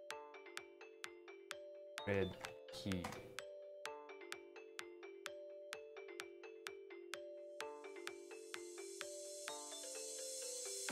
So if you're wondering why I'm going through all this trouble, is because I'm simplifying a lot the structure and making it proper. And it's polish phase, so I have to do this so the students don't go crazy trying to understand what I did here.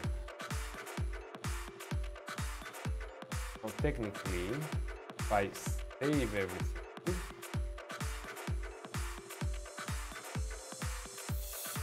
no, no, no.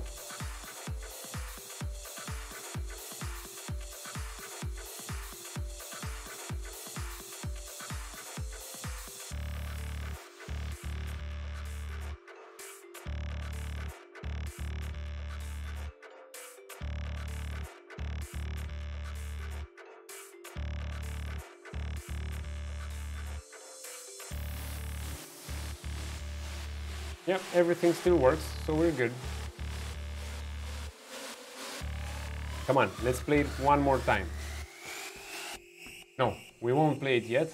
Let's also solve the character, the player's character. So I would like the player's character, top-down CPP, blueprints, top-down character. The player's character, which I can see in the viewport here. I don't want to show the floor. I would like to find its main body material. There we go. I would just like to put in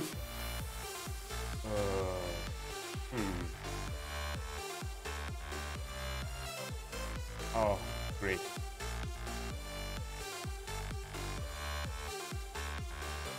Great, great, great, great, great. Result node of the material.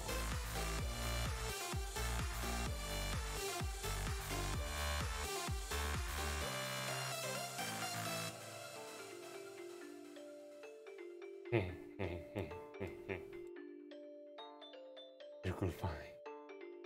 That pointing light to the character. Yeah, that might actually become an option now because the material is baked in by the project. So yeah, let's actually do that. Let's actually do that.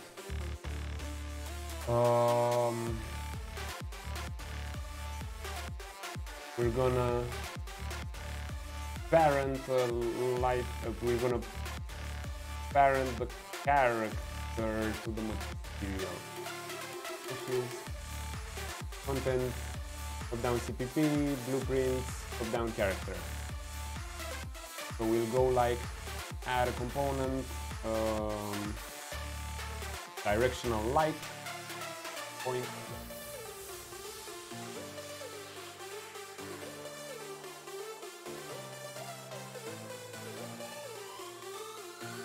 No, we're gonna make it a spotlight.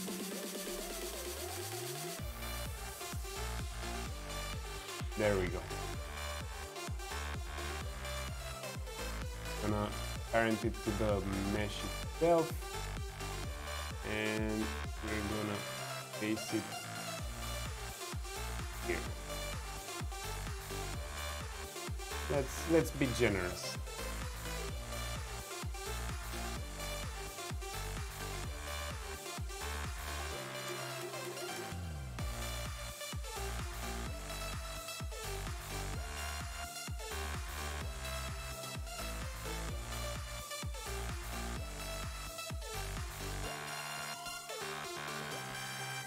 I don't seem to see much of its influence. Much intensity.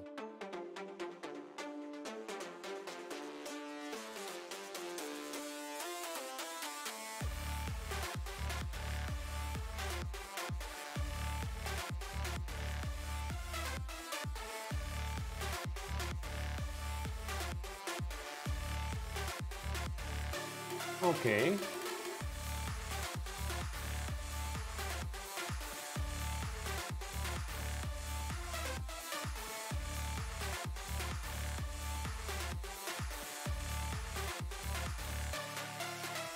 Now we're getting somewhere.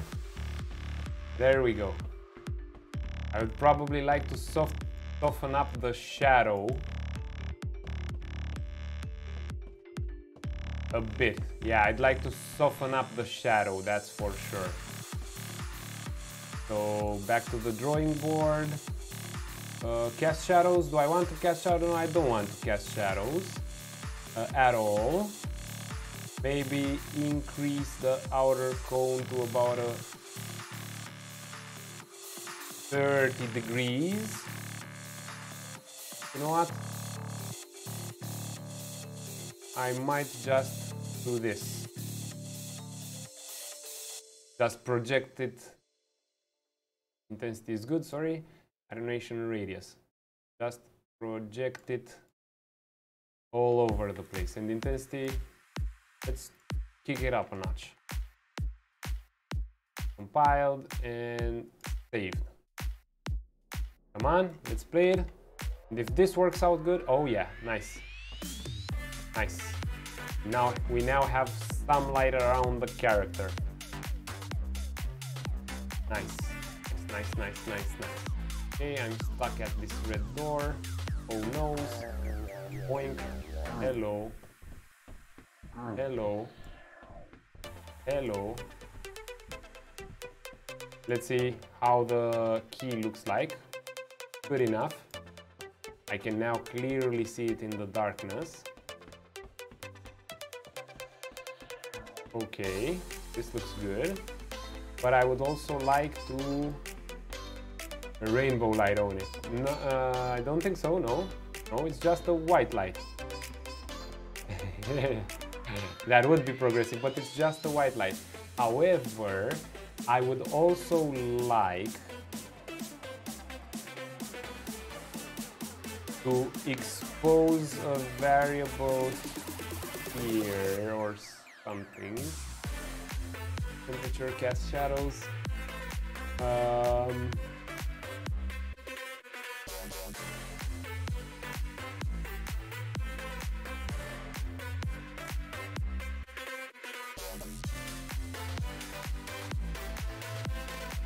Let's see.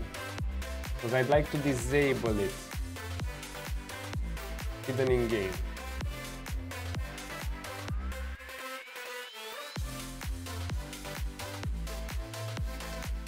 Okay, so effects world, I can use this one.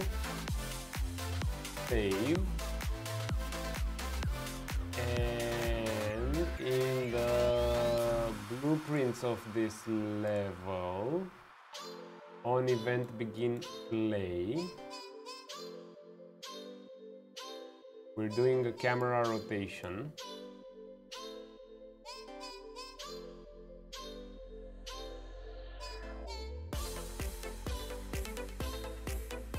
Let's actually comment what we're doing here too. You go away. So here we're setting a 90 camera rotation for the character's camera, of which you can read almost nothing. There we go. And afterwards, let's make a sequence here. Make a sequence here.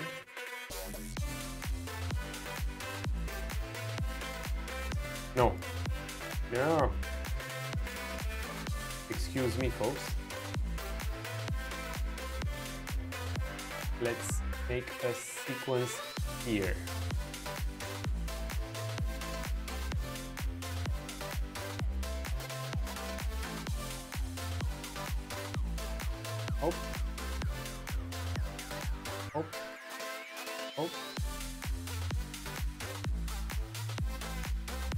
And here, let's also enable the light.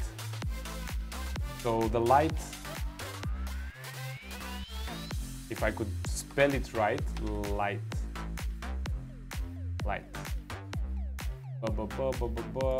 Okay, maybe from here I should spot light.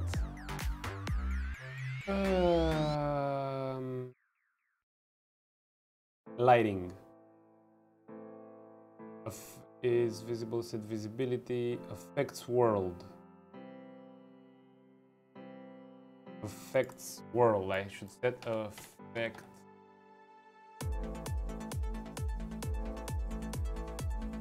What was the name of that? Affects world. Cannot be changed at runtime. My bad. I could set it to intensity 0.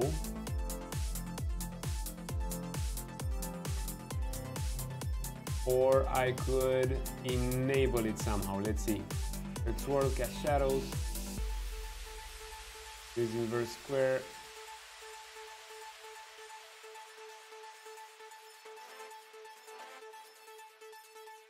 Distance field, shadows, no. Come on, where are you?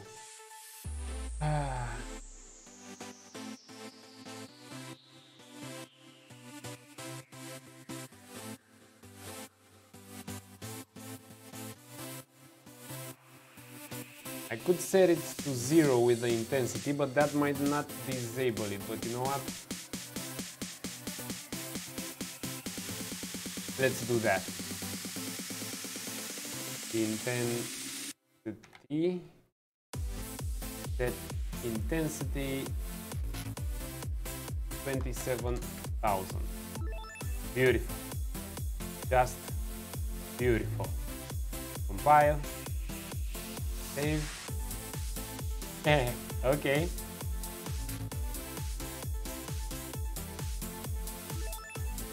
And Cindy seen the damage on screen. I don't think so, not yet, but we'll show it to him. Did we see it? Yeah, I'll show it to him. Or actually, I'll let him notice it. Let's set this to 0 by default. Compiled and save. Okay.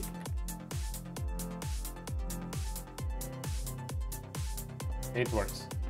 Here we have a light. So check this out, Indy. We now have multiple ways to show the player feedback. His hits are working on the enemies. So the first one would be we shoot the enemy. Oh, snap. Apparently, although we do have multiple ways to show feedback about hitting the enemies, there's something wrong going on here. The text was flying in the wrong direction, Nick. Fail, look away, Indy. Actually, no, you can look at one of the feedbacks we have, which are the foam particles on the back of the troll. That one works, for sure. So the troll comes and he's foaming particles, and if you hit him once, he loses one of the particle emitters. You hit him again, he loses another one, so now he's foaming just a little bit, and you hit him again, he's done foaming. However, we also should have the text, but the text isn't using a self-illuminated material, that's why we can't see it.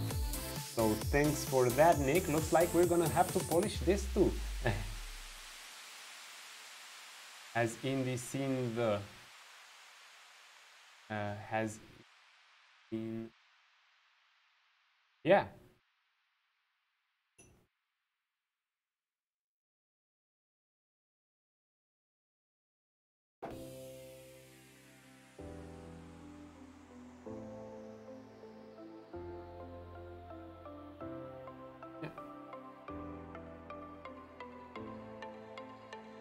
I think Nick was asking about the part.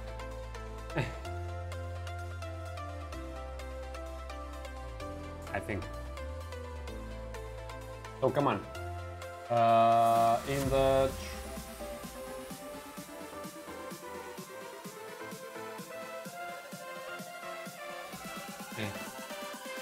Listen. Listen. Rodolfo, listen. Listen.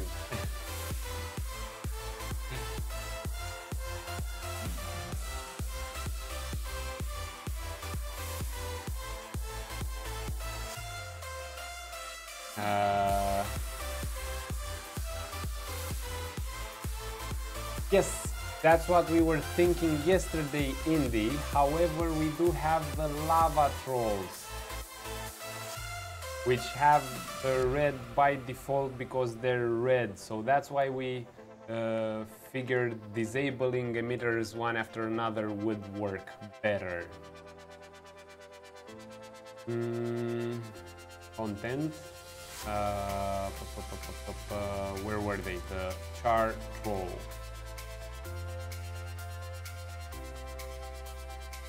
In the troll character, here we were doing the... Oh.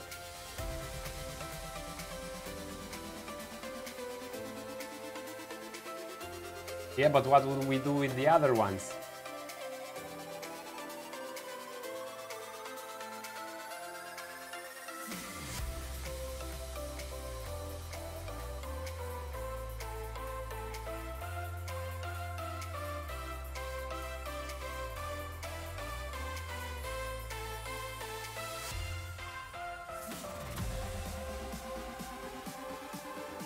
Footstep sounds.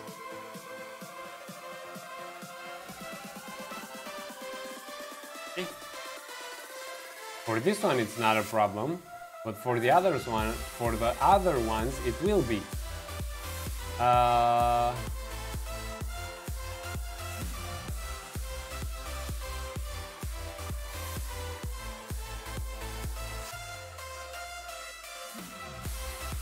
Yeah, but on the lava troll, look, I'll show you. On the lava troll, they're red, and on the...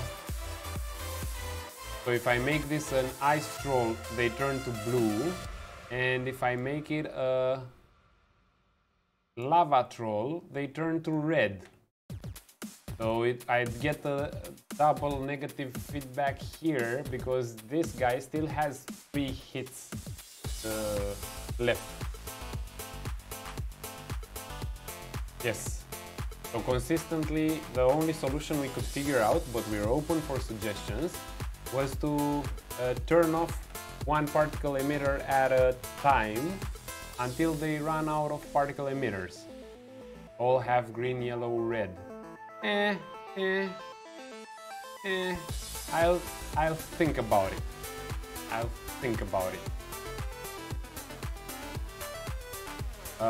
For now though, what was I trying to do here? I forgot what I was doing. I was going in for the troll.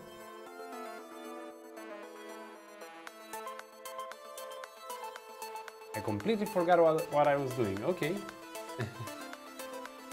It was attack state, so I wasn't doing this. Magic attack, no. HP damage is...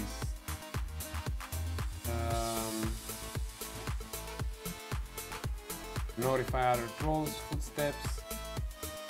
Ah, the text render, yes. Here. So the text render is using this default text material opaque. Default text material opaque. And I will duplicate this and call it default text material opaque. I will call it lit text material.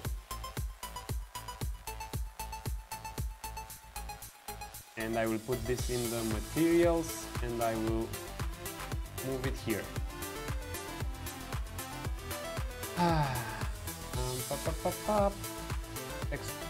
Lit text material, and hopefully I can edit its emissive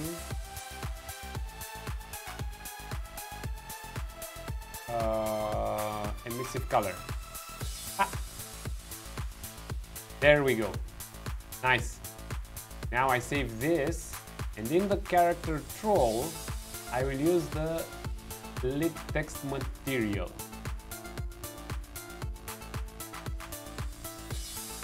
And now we should see at least the text.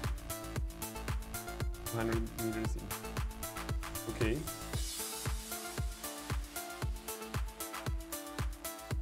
Indy has discovered his bicycle passion. Nice. I'm super happy for you. We're also hardcore bicycle users now. I guess we almost go out with a bicycle each and every day. So now I'm getting the text out of the troll, but it's not aligning properly. And it's not aligning properly because in this map I rotate the camera, so I'm getting the rotation wrong. I shouldn't get it from the camera, I should get it from the boom arm. From the boom arm. Okay. Oof. From the boom arm. Because we have a camera boom inside the character. So let's look at the level script a bit to see what we're doing here. The 90-degree camera, we're taking it from the camera boom and setting a relative rotation. So I'd like to get this camera boom in the troll where I set the location, not from the player camera manager. So here, I'd like to do something with the camera boom.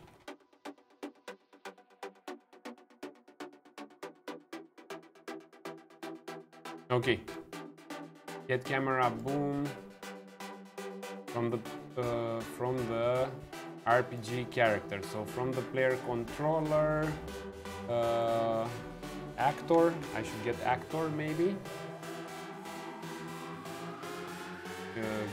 Get actor. Get owner. And from here, actor object. Get player controller. RPG character. Isometric RPG character. Get player character.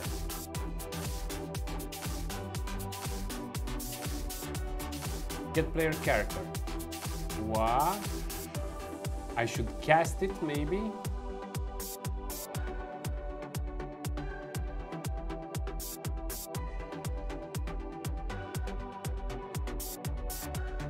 Isometric RPG character, okay.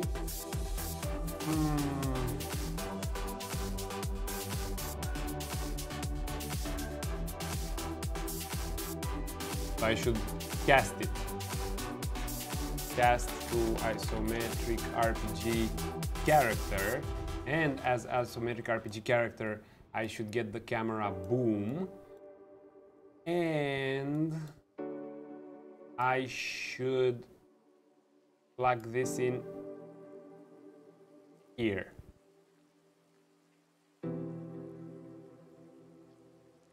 Get rotation. Get rotation on the camera boom. Get world rotation on the camera boom.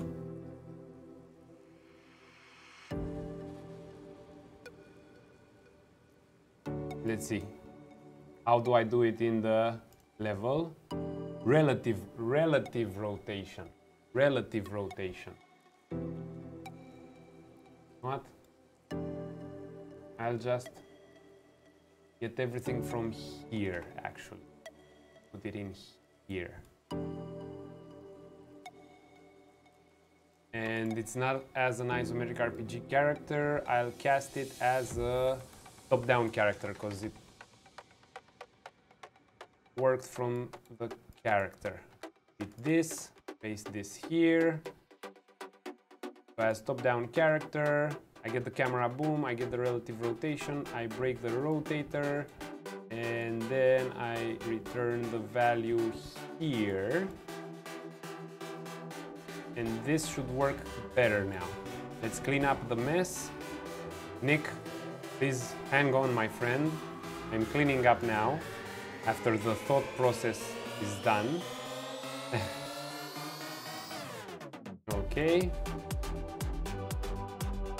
Hang on, Nick. It's almost done. The pain is gone. Okay. Okay, let's compile. Let's save. Ooh, snap. I still have to link something in here. Let's compile. Top-down character does not inherit from player controller. Yes, that is correct. So instead of get player controller, I should get player character. This should work, I hope. Ah. Okay, let's compile. Save it, and now let's see if the text flies out properly from the troll. It should at least be lit properly. Let's see if it also flies out properly.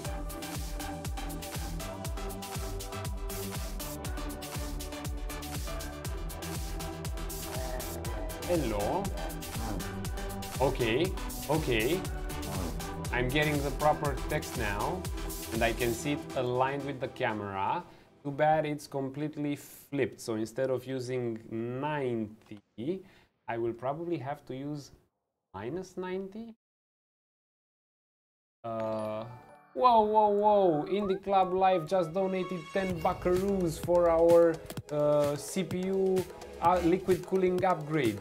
Indie, you the bomb, man! You the bomb! Okay, looks like for our first person project will start next week. We're really close to completing our goal, and we'll probably talk a lot more.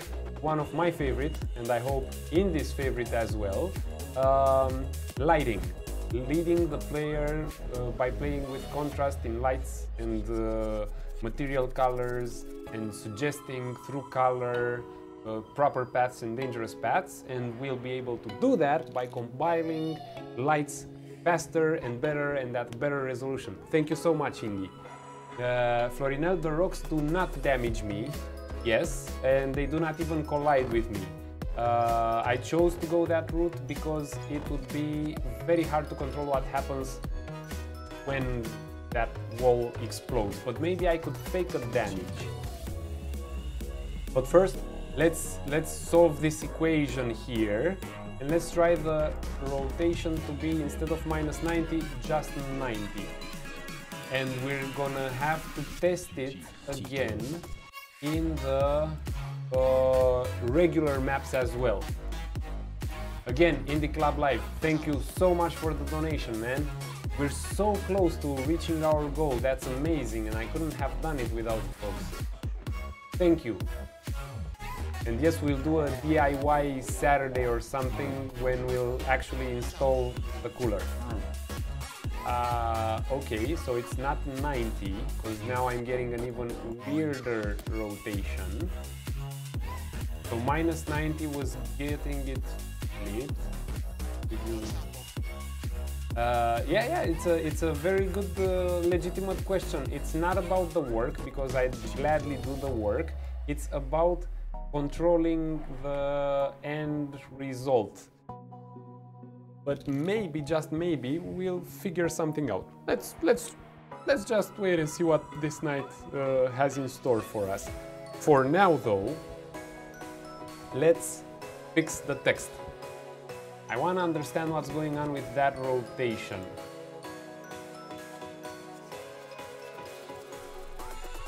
So minus 90 was off.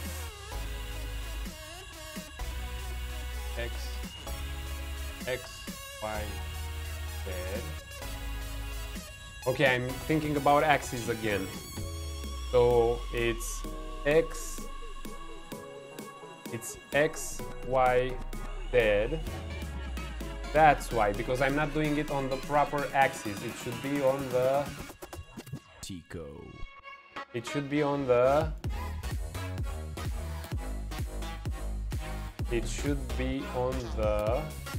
let's try the X axis.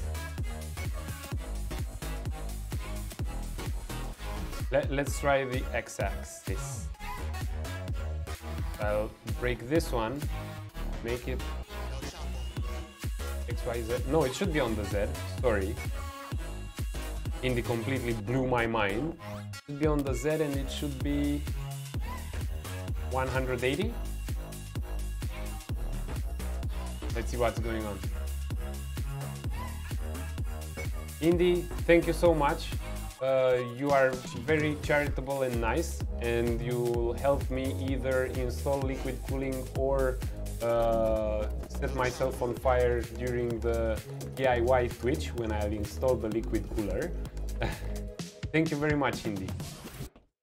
Good night and rest well. Okay, so 180, setting them like this. So if this is 180, this should be 90, right? Should be.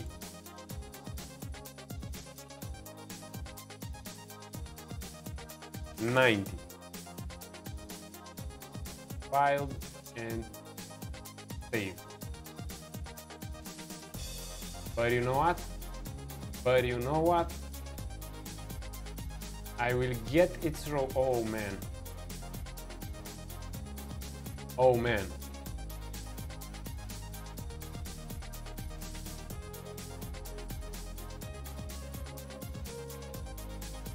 I will probably need to do some more math here to adjust it towards the camera. Oh, okay, math time. Angles. Angles. Not very good with angles, I must confess. But we're gonna do it somehow. Boink. Okay, we're getting somewhere.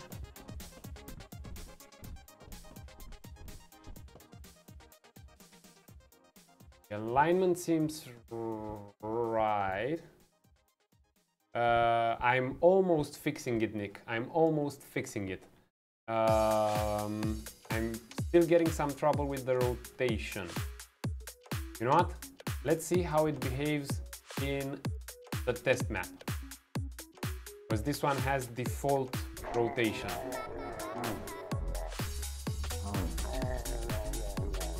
X, Y, Z. So now I'm getting the text rotated anyway, weirdly.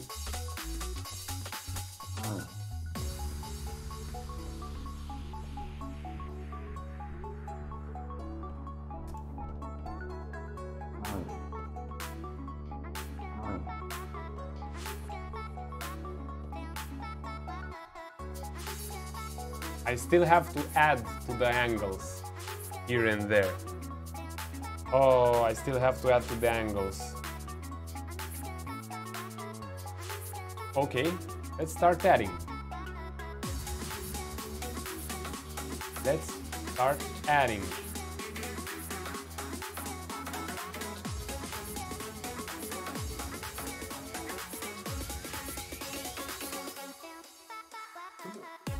This is gonna be tricky, folks.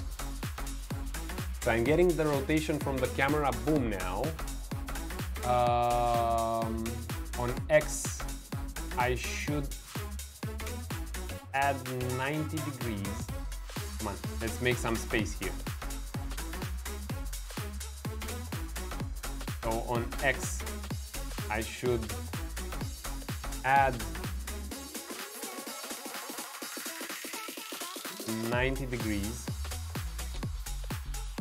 But at least the method I'm using now will work across all maps, regardless of how the player turns around how the level designer turns the camera around. Come on, don't be a meanie. Okay.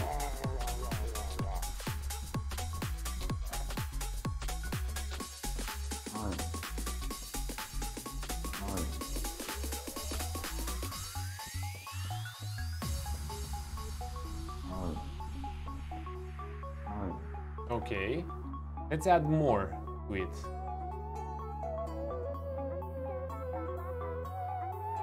This minus 90. Filed and Save.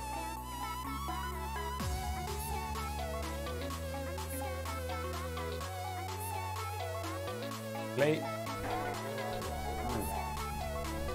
Come on, come on, come on. No, I just can't see it. Oh, they're waxing me here.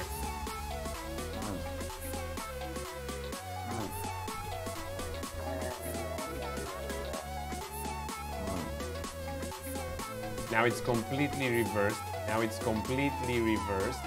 Not if it's completely reversed, then this could be at 9. I'm pretty sure there's a difference in the axis between the camera. Yes, because it's somewhat in an angle, Nick. And I'm pretty sure there's a difference in the axis. It's as if it would be aligned to the player, maybe? Ow. Ow. Ow. They're killing me. They're killing me.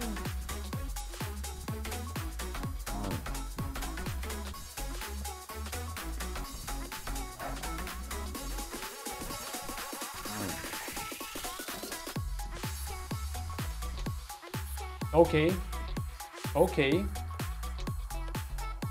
Let's do another thing. I'll eject and pause. I want to see what I have in the scene.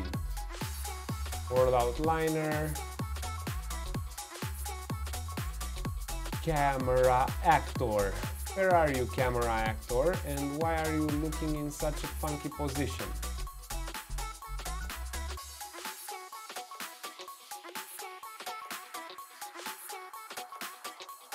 Camera actor, and it's in 0, 0. What? What? Oh look, they're talking.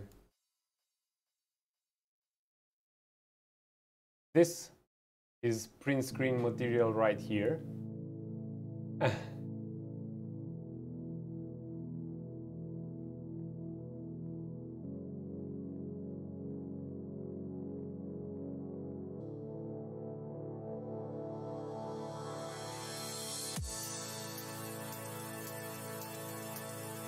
Oh, and did it send?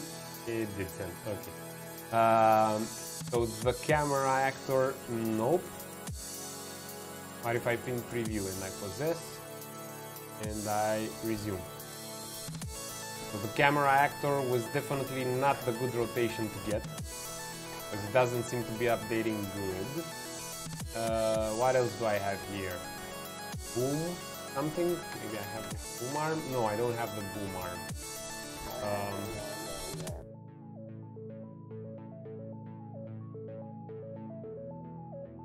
Not. Let's look again. Let's dig inside the top-down character again.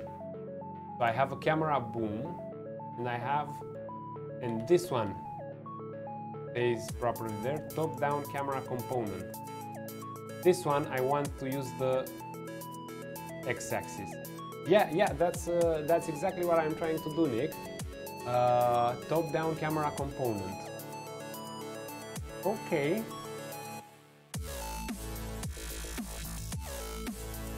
No, I was getting the relative rotation here.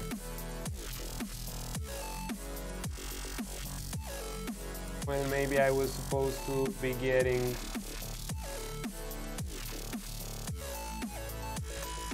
the world rotation. Come on, let's try it now. I was getting the relative rotation and that might be funky. Nick, I'm getting it from the camera boom because in some levels the level designer might decide to turn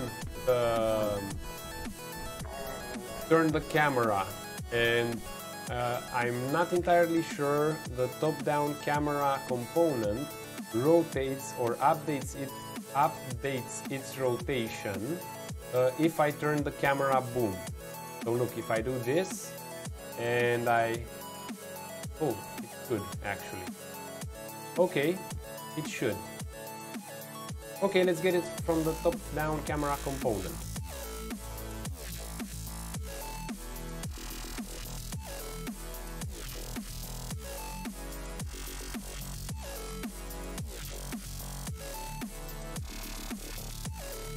like this, and like this, and like this.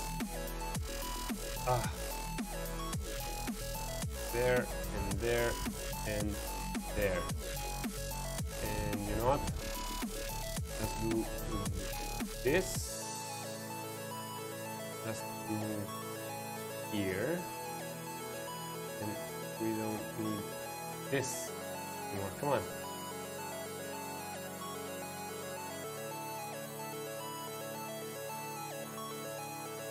Okay, cleaner. Spaghetti is getting spaghettied. Okay, one more time, folks, and we're there. It's gonna be a home run, or is it gonna be another flop?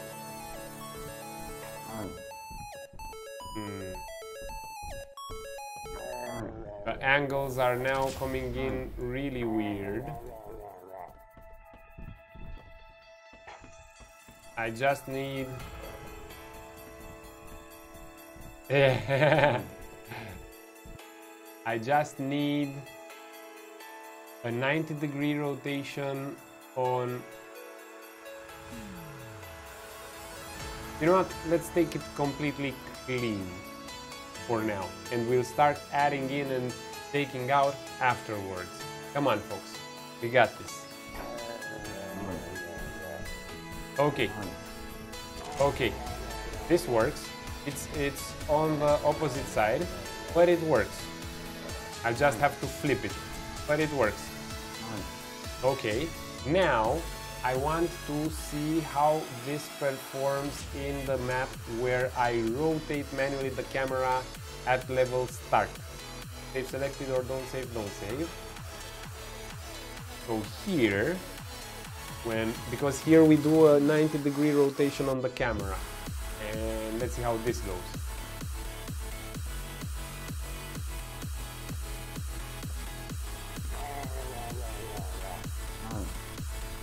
Okay, we're still cool. We're still cool. Now I just need to flip it 180 degrees on one axis. On a single axis. Which should be an addition here. So I just need to add, I'm guessing it's the Z plus float 180. Because that's how we roll. File and save. Come on, come on. We got this. We cool, we got this. And this way we also found out Slipcore had a haircut today.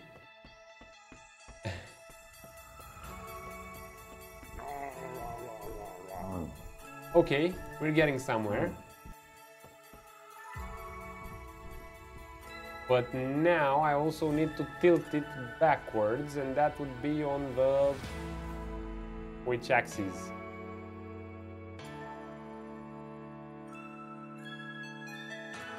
Green, red, green, blue, green. So the second one. Here on the Y, I should add it as 90 plus float point 90. Compiled. I'm taking the world rotation, so it's the absolute. And it should work okay, but because of all those flips, of those flipping flips, I'm getting flippy results as a result of too much or too little flipping, and I'm hoping that excessive flipping will actually flip it right. It works. It works. It works in the map where we rotate manually the camera, but now let's triple test and go back to a gym where we don't rotate, where we have the default camera. It should also work here, and it works.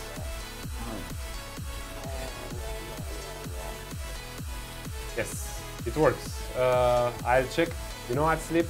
I'll quadruple check I'll quadruple check. I'll go in the level... which one was the level? Level 2. The daylight level where we have some trolls already. Like so. And we'll also play it here to check. I'm not taking any chances. This is Polish, folks. This is the Polish phase. It has to work in all the maps, not just in one. And it works. Perfect. However, I did notice that in the night map where I rotate manually the map, I am getting some weird behavior, and let's just phone a troll here. Almost great, Slip. Almost great. Now the font is moving towards the screen instead of it moving upwards and to the right. So I'm guessing in the location, I'm getting the world location of what? Of the text render component itself.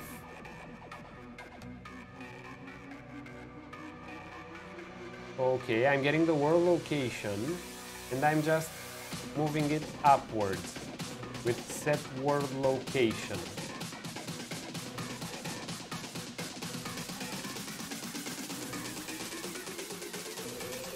I should probably break this also. Nice, I like this song very much. It's called G by Feder, Blood and Book. Nice. Okay, so here I should break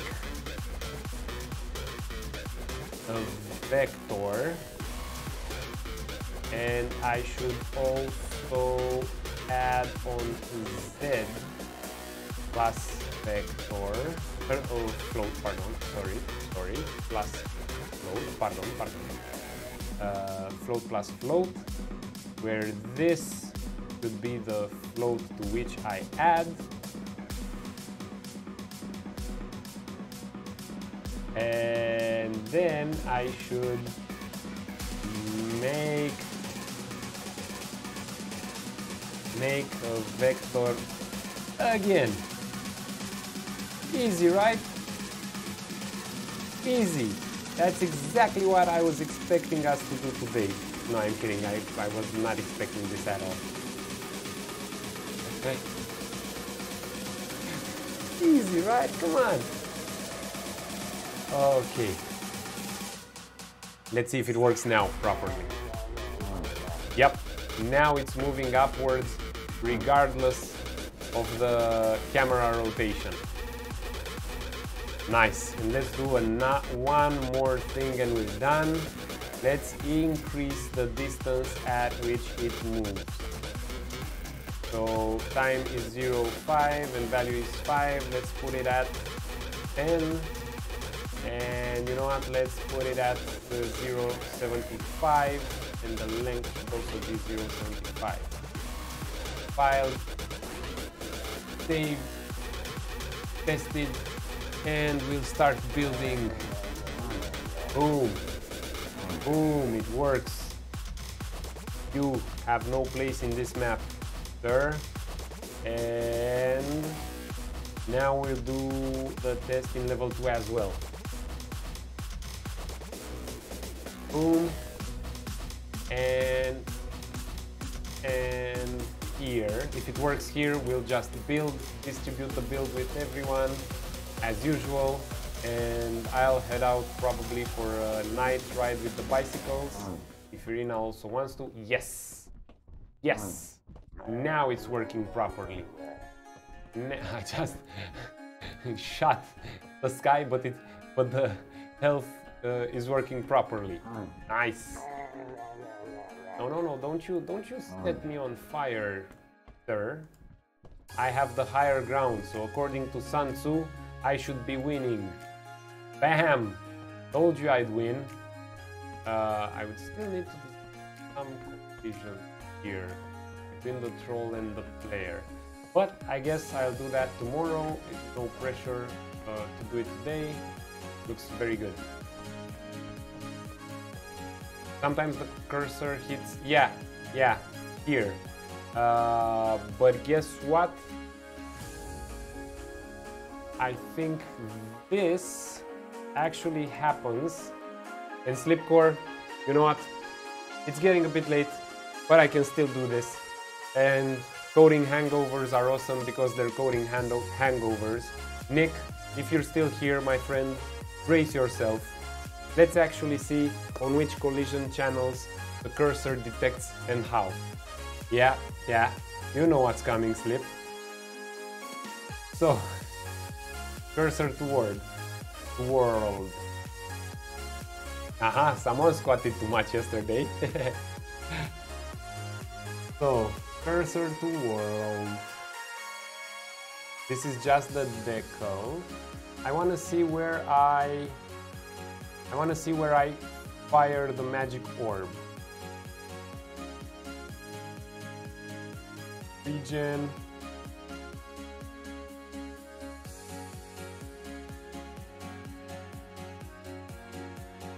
Shoot enemies.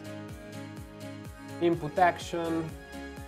So if I press the action key, I spawn an actor magic projectile. Where do I spawn it? I'm getting the player controller. And I'm getting the hit result under cursor by channel.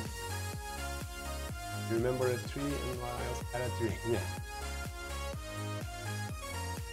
Get hit result under cursor by channel. Get hit result under cursor.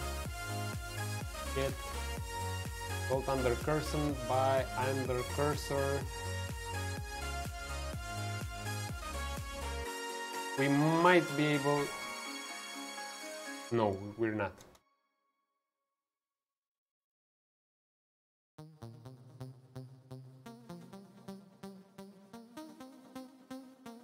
A terrain, yeah.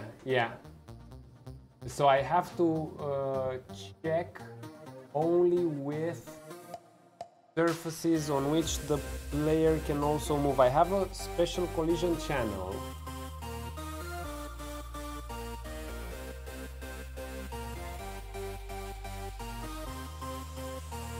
Yep, okay, let's do this.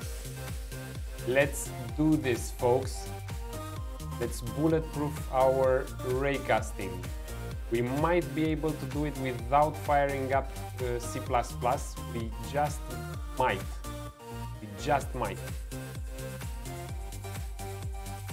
This is completely illoco. Okay. Ball, you know, let's set this here. Set this here. Okay. Okay, a bit tidier now. We might need C++ for this because the get hit result under cursor is in C. And we might need to edit there the channel. Maybe. I have one single trick up my sleeve. Get hit result under cursor by channel. On the trace channel visibility, and the trace is complex, and I'm breaking the hit result and I'm getting the location.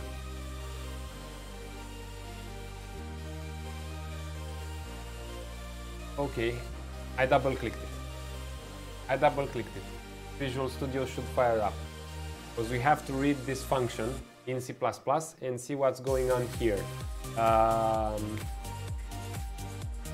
It's probably looking for the first hit result it gets, and we're trying to search for the first hit result that corresponds with the terrain collision channel we have customized already. So brace yourselves, folks, come on. Double clicked it.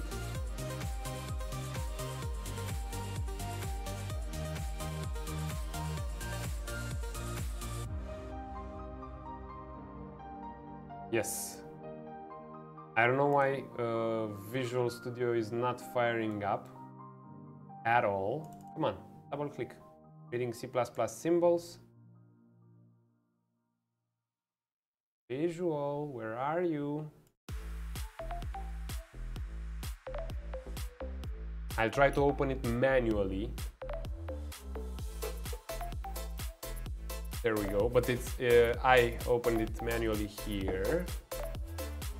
So let's see what's going on.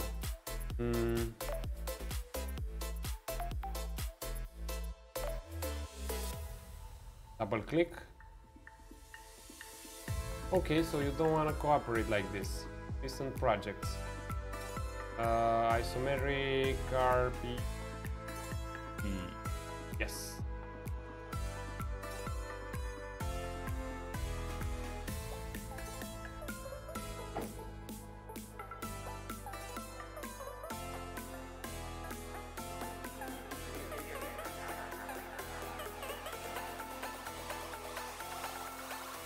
Setting the visibility channel to ignore the mouse is not an option, just like with the walls doors. But that's just the point.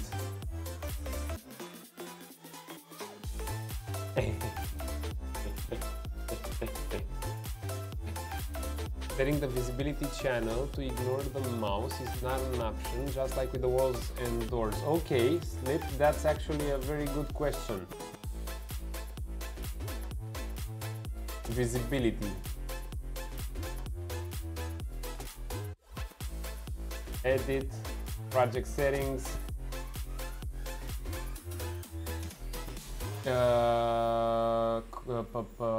Where were we? In engine. Yeah, but I did that with C++. Garbage collection.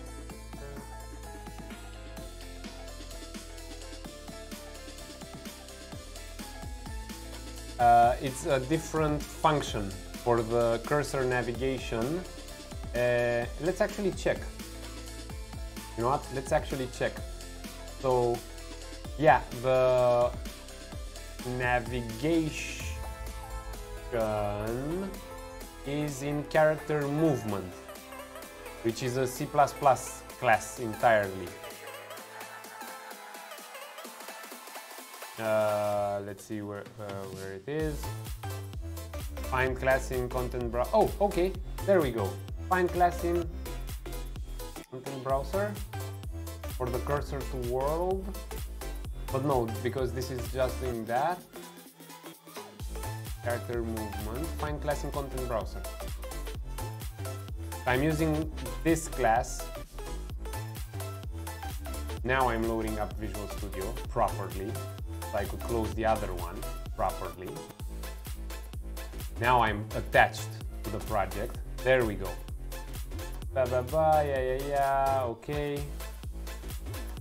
I'm just like, okay.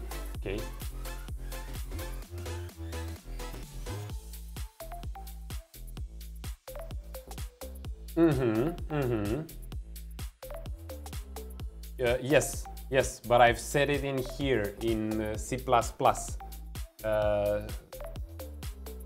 I guess we'll actually look at it because I will probably try to do the same in this one. Get hit result under cursor by channel. But the problem with get hit result under cursor by channel is that if I edit the visibility channel, then I would probably mess up even the rate, the line traces from barrel to barrel. And it's exactly the special collision class I've set to not mouse is what I get in here. Why am I getting so many? No. I'd love to do it with blueprints, Nick. That's why we're gonna do a Hail Mary here and try our last option in collision. preset visibility, but I don't have the channel exposed here. I don't have the channel exposed here. Ragdoll vehicle UI, no. You know what? Let's also do something else. Let's read a bit before we get too much into it. Get hit result under cursor by channel. I want to understand exactly what this does. So I'll just go get hit result under cursor by channel. I'll bring it in here.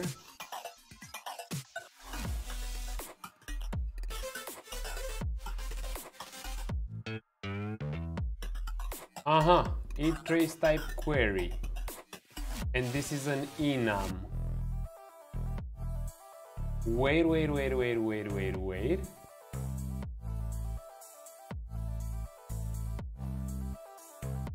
Yes. Promote to variable. This is a variable of type trace type query, which I can compile.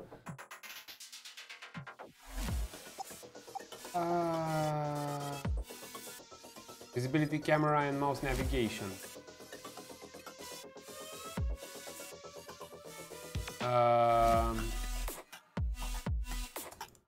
The problem is I don't have them exposed here. Trace type query. Let's see what this is. Trace type query.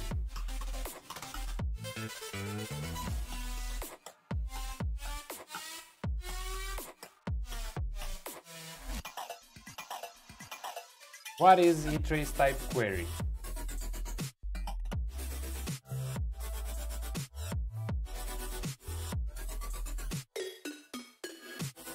Nobody answered. My gosh.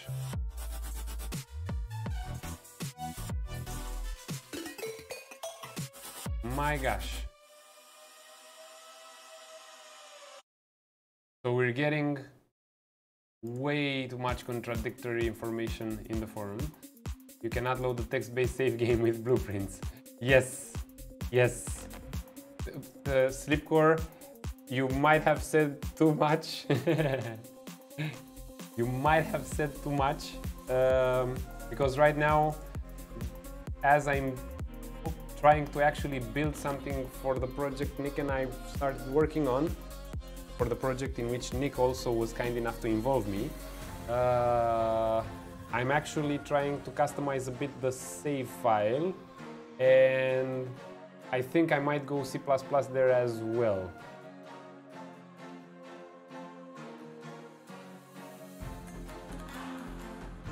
So this finally kind of woke up.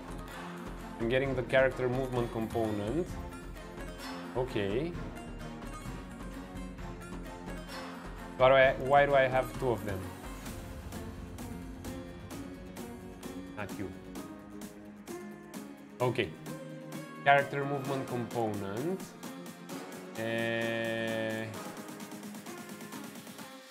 Where did I edit it? In... yeah.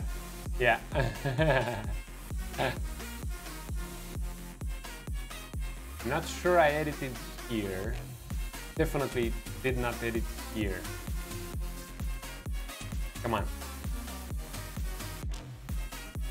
Double clicked it and it should open in Visual Studio at some point. But right now I'm still scanning and doing stuff here.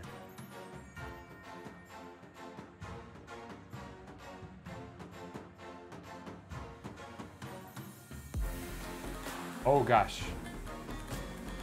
this is gonna be a long night, folks.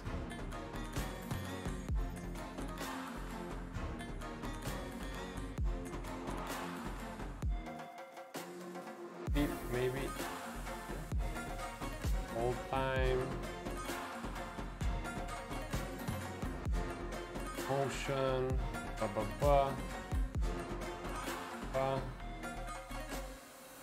I really would like us to do it the right way, Nick, yeah. And I definitely didn't edit a character movement component, that's for sure, because this file is humongous. Okay, so this one doesn't work like this. This one doesn't work like this. Get hit result under cursor by channel. What else could I get under cursor? Under cursor. For objects. Object types. Maybe I could build an array. E-object type query, but it's the same thing because it's an e-object type query. Okay, okay. Object type query. Okay, wait, we're getting somewhere.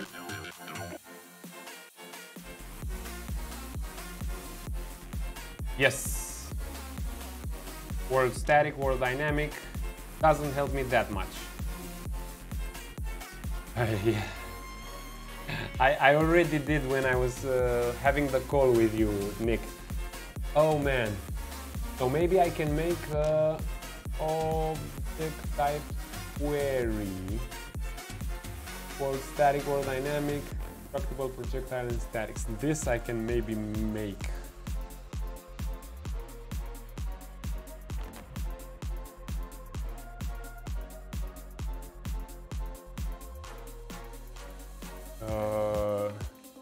Suitable surface.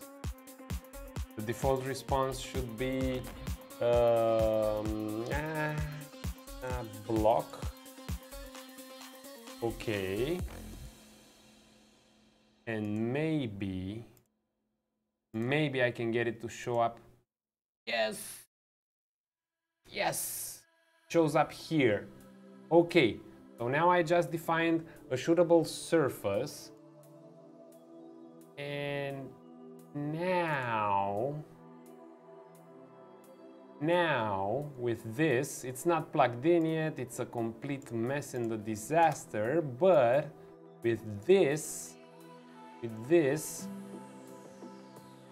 I really want to go out with the bikes, Nick. So that's why I think I just fixed it.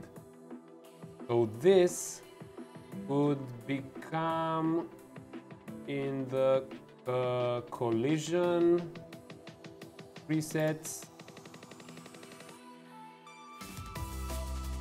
It is a suitable surface and it responds to it.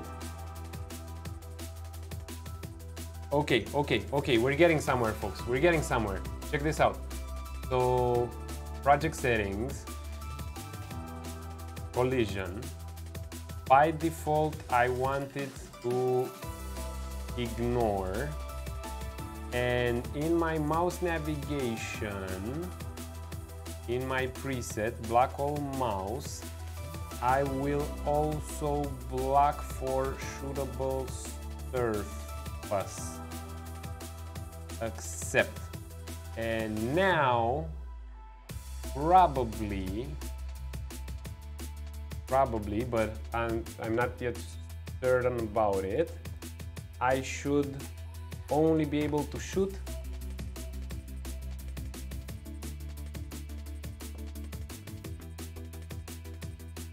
I'm getting weird blocks now.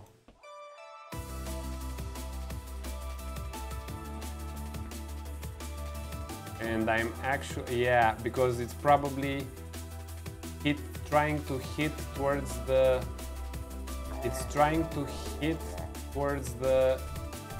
pivot of the terrain. Let's see where the terrain has the pivot. Yeah, there. So I'm trying to hit at the pivot of the terrain because I'm now, let's go back to the character.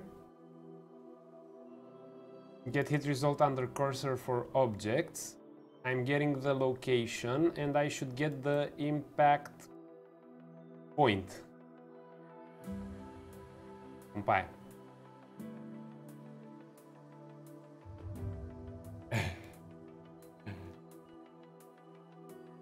Okay. The impact point is completely wrong. Why is the impact point wrong?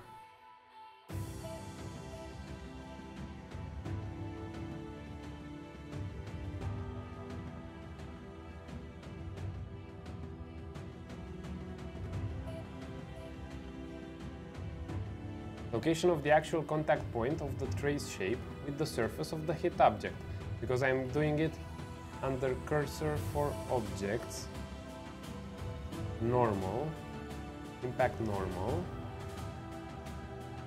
trace end maybe,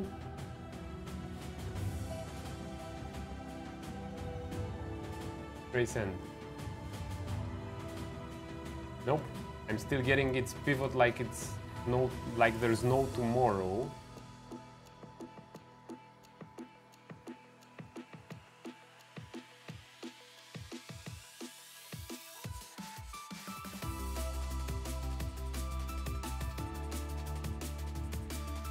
Hit result under cursor for objects.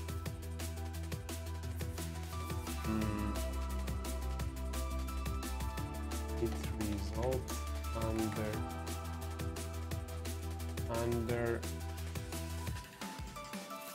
cursor by channel, but here I only do the back, and this is an object type, so I can't put it in there, but maybe I could pass this along and test it afterwards. Oh. Yep, let's try this one. So first I get the good hit, and okay, so I get the good hit with the location, and then at some point, oh man, this is complicated, folks. This is actually quite complicated. So I'm getting a good hit, I'm getting the good position, and then at this location I should maybe trace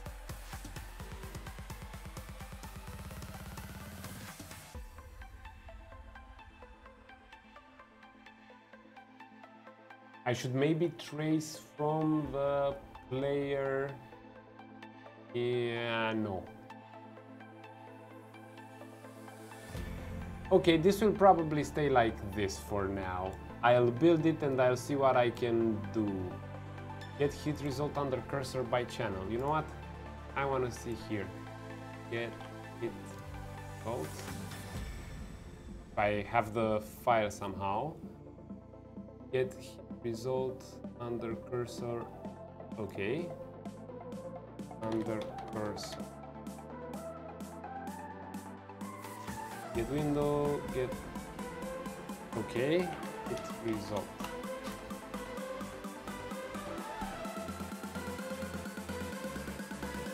So I've got it in the player controller.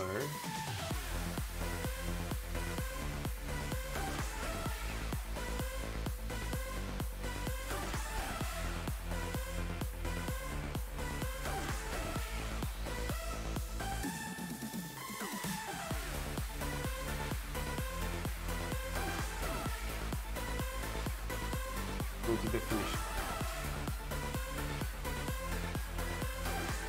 We have an IntelliSense operation in progress. Brace yourselves, folks.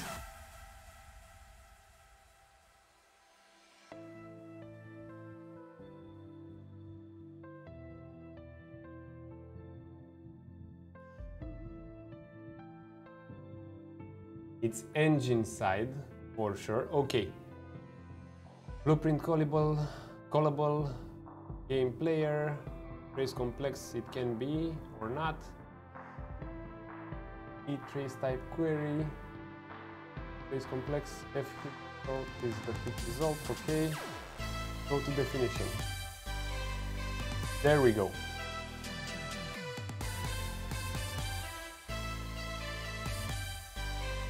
Get mouse position, get hit result at screen position with mouse position, trace channel. What is this trace channel?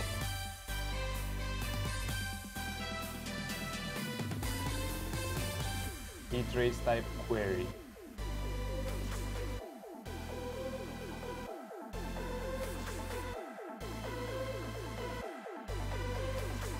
I am now in trace type query. Oh, which is the predefined. Oh, but I can change that. So instead of using an trace type query,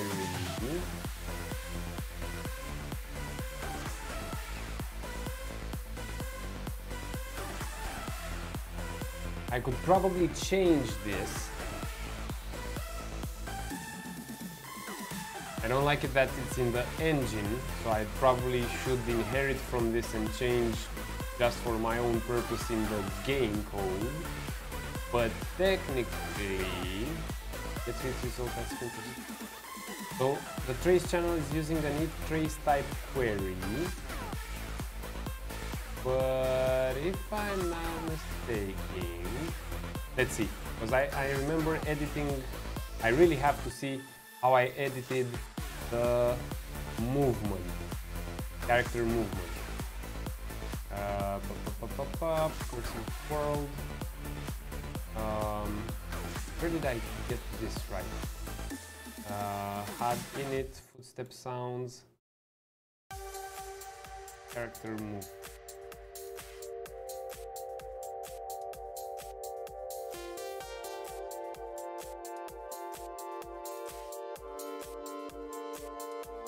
Oh, it's opening another Visual Studio for me. That's so nice.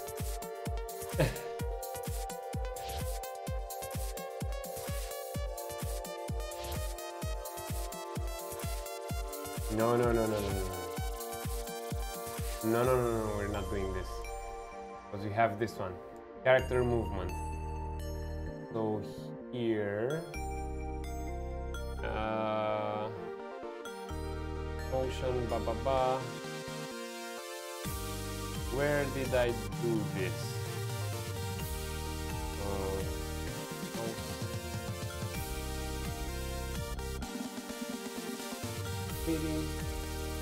Document from start.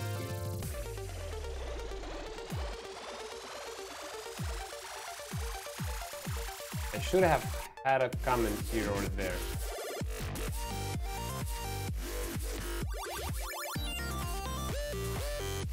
Collision channel.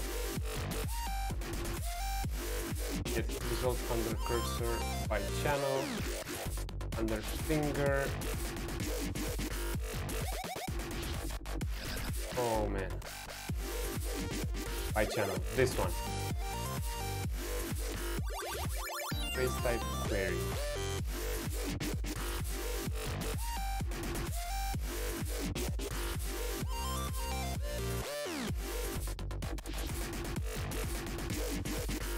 Yeah. Okay, looks like I'll have to do a bit of digging in here.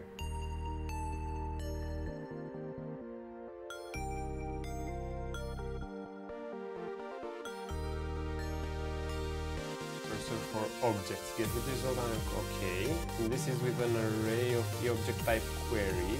This is of trace type query, and I have to replace this with a object type query. But I don't like it because I'm in the engine code. I don't want to modify the engine code because this should run with the default. Okay. Anyway, let's build it. I'll give up for now. I'll build it and dig in and see if I can edit the code a bit more non-invasive than usual.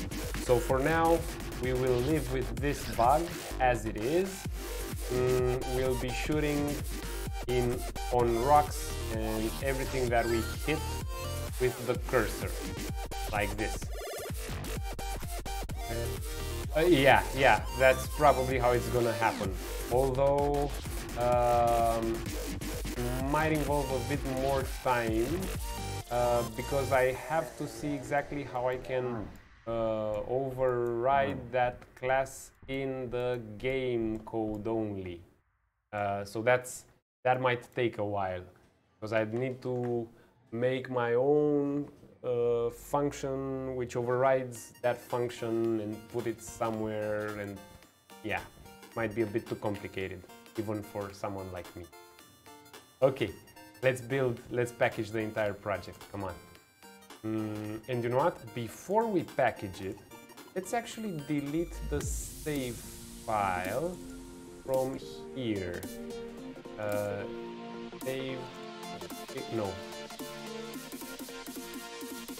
Save games. Let me just reset the game for everyone. File, levels, file, package project. Yep, there we go. Package. So I've just reset the file for everyone. You might encounter a bug when playing the start map, because if you go the right side there's nothing there. You'll only have to go the left side to start the game. And that I also should bulletproof. So I have to still re-enable collision on doors after they open, and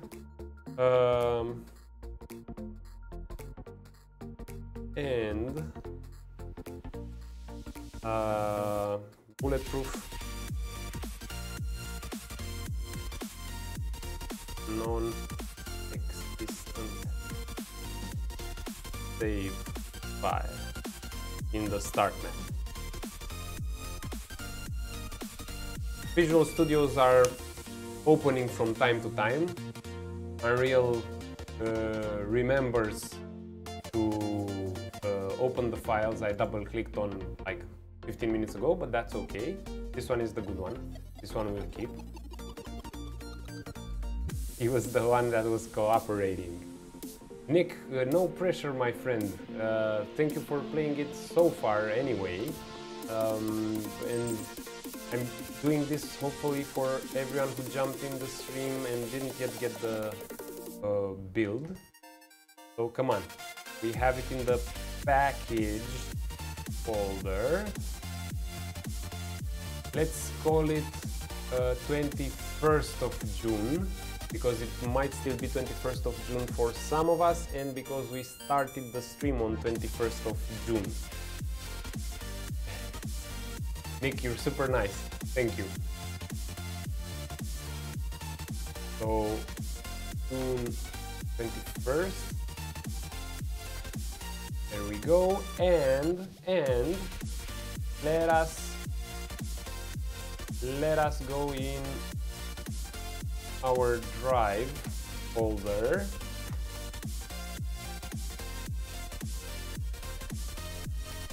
I'm bringing it on screen right now.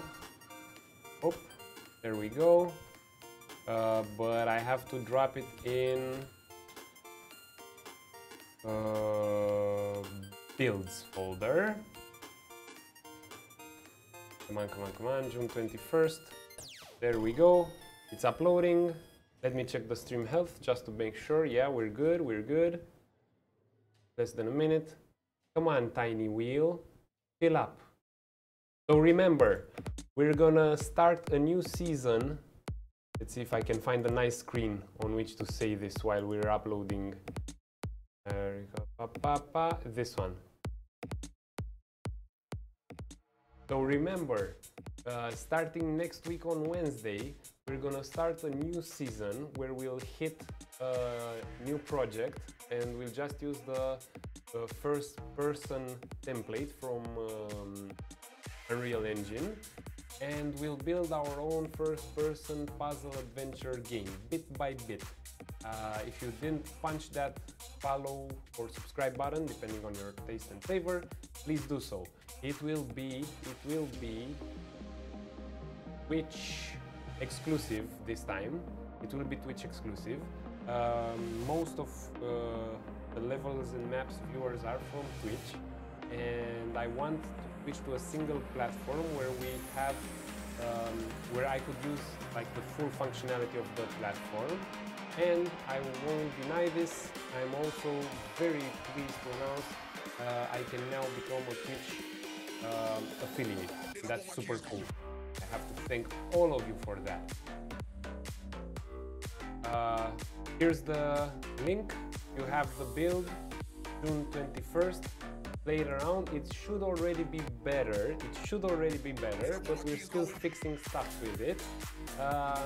Hoping soon I'll be able to release the level design course. Recording is going a bit slow. I'm working on it as much as I can and as fast as I can, but as you can see, I'm also trying to polish the project as good as I can. So, dear friends, thank you very much. Remember, we will be here, there we go, every Monday, Wednesday, Thursday and Saturday. Thank you very much. I will have fun with the bikes. Glad you can wait, Sleepcore. I want to build something that will make you happy and that will actually raise your XP levels. Good night to everyone. See you on Saturday, 9 p.m. Central Eastern European Time, 12 p.m. Pacific Daytime, and 12:30 a.m. Indian Standard Time. Pumping up the music a bit, and bye-bye. Bye-bye. See you on Saturday, folks. See ya.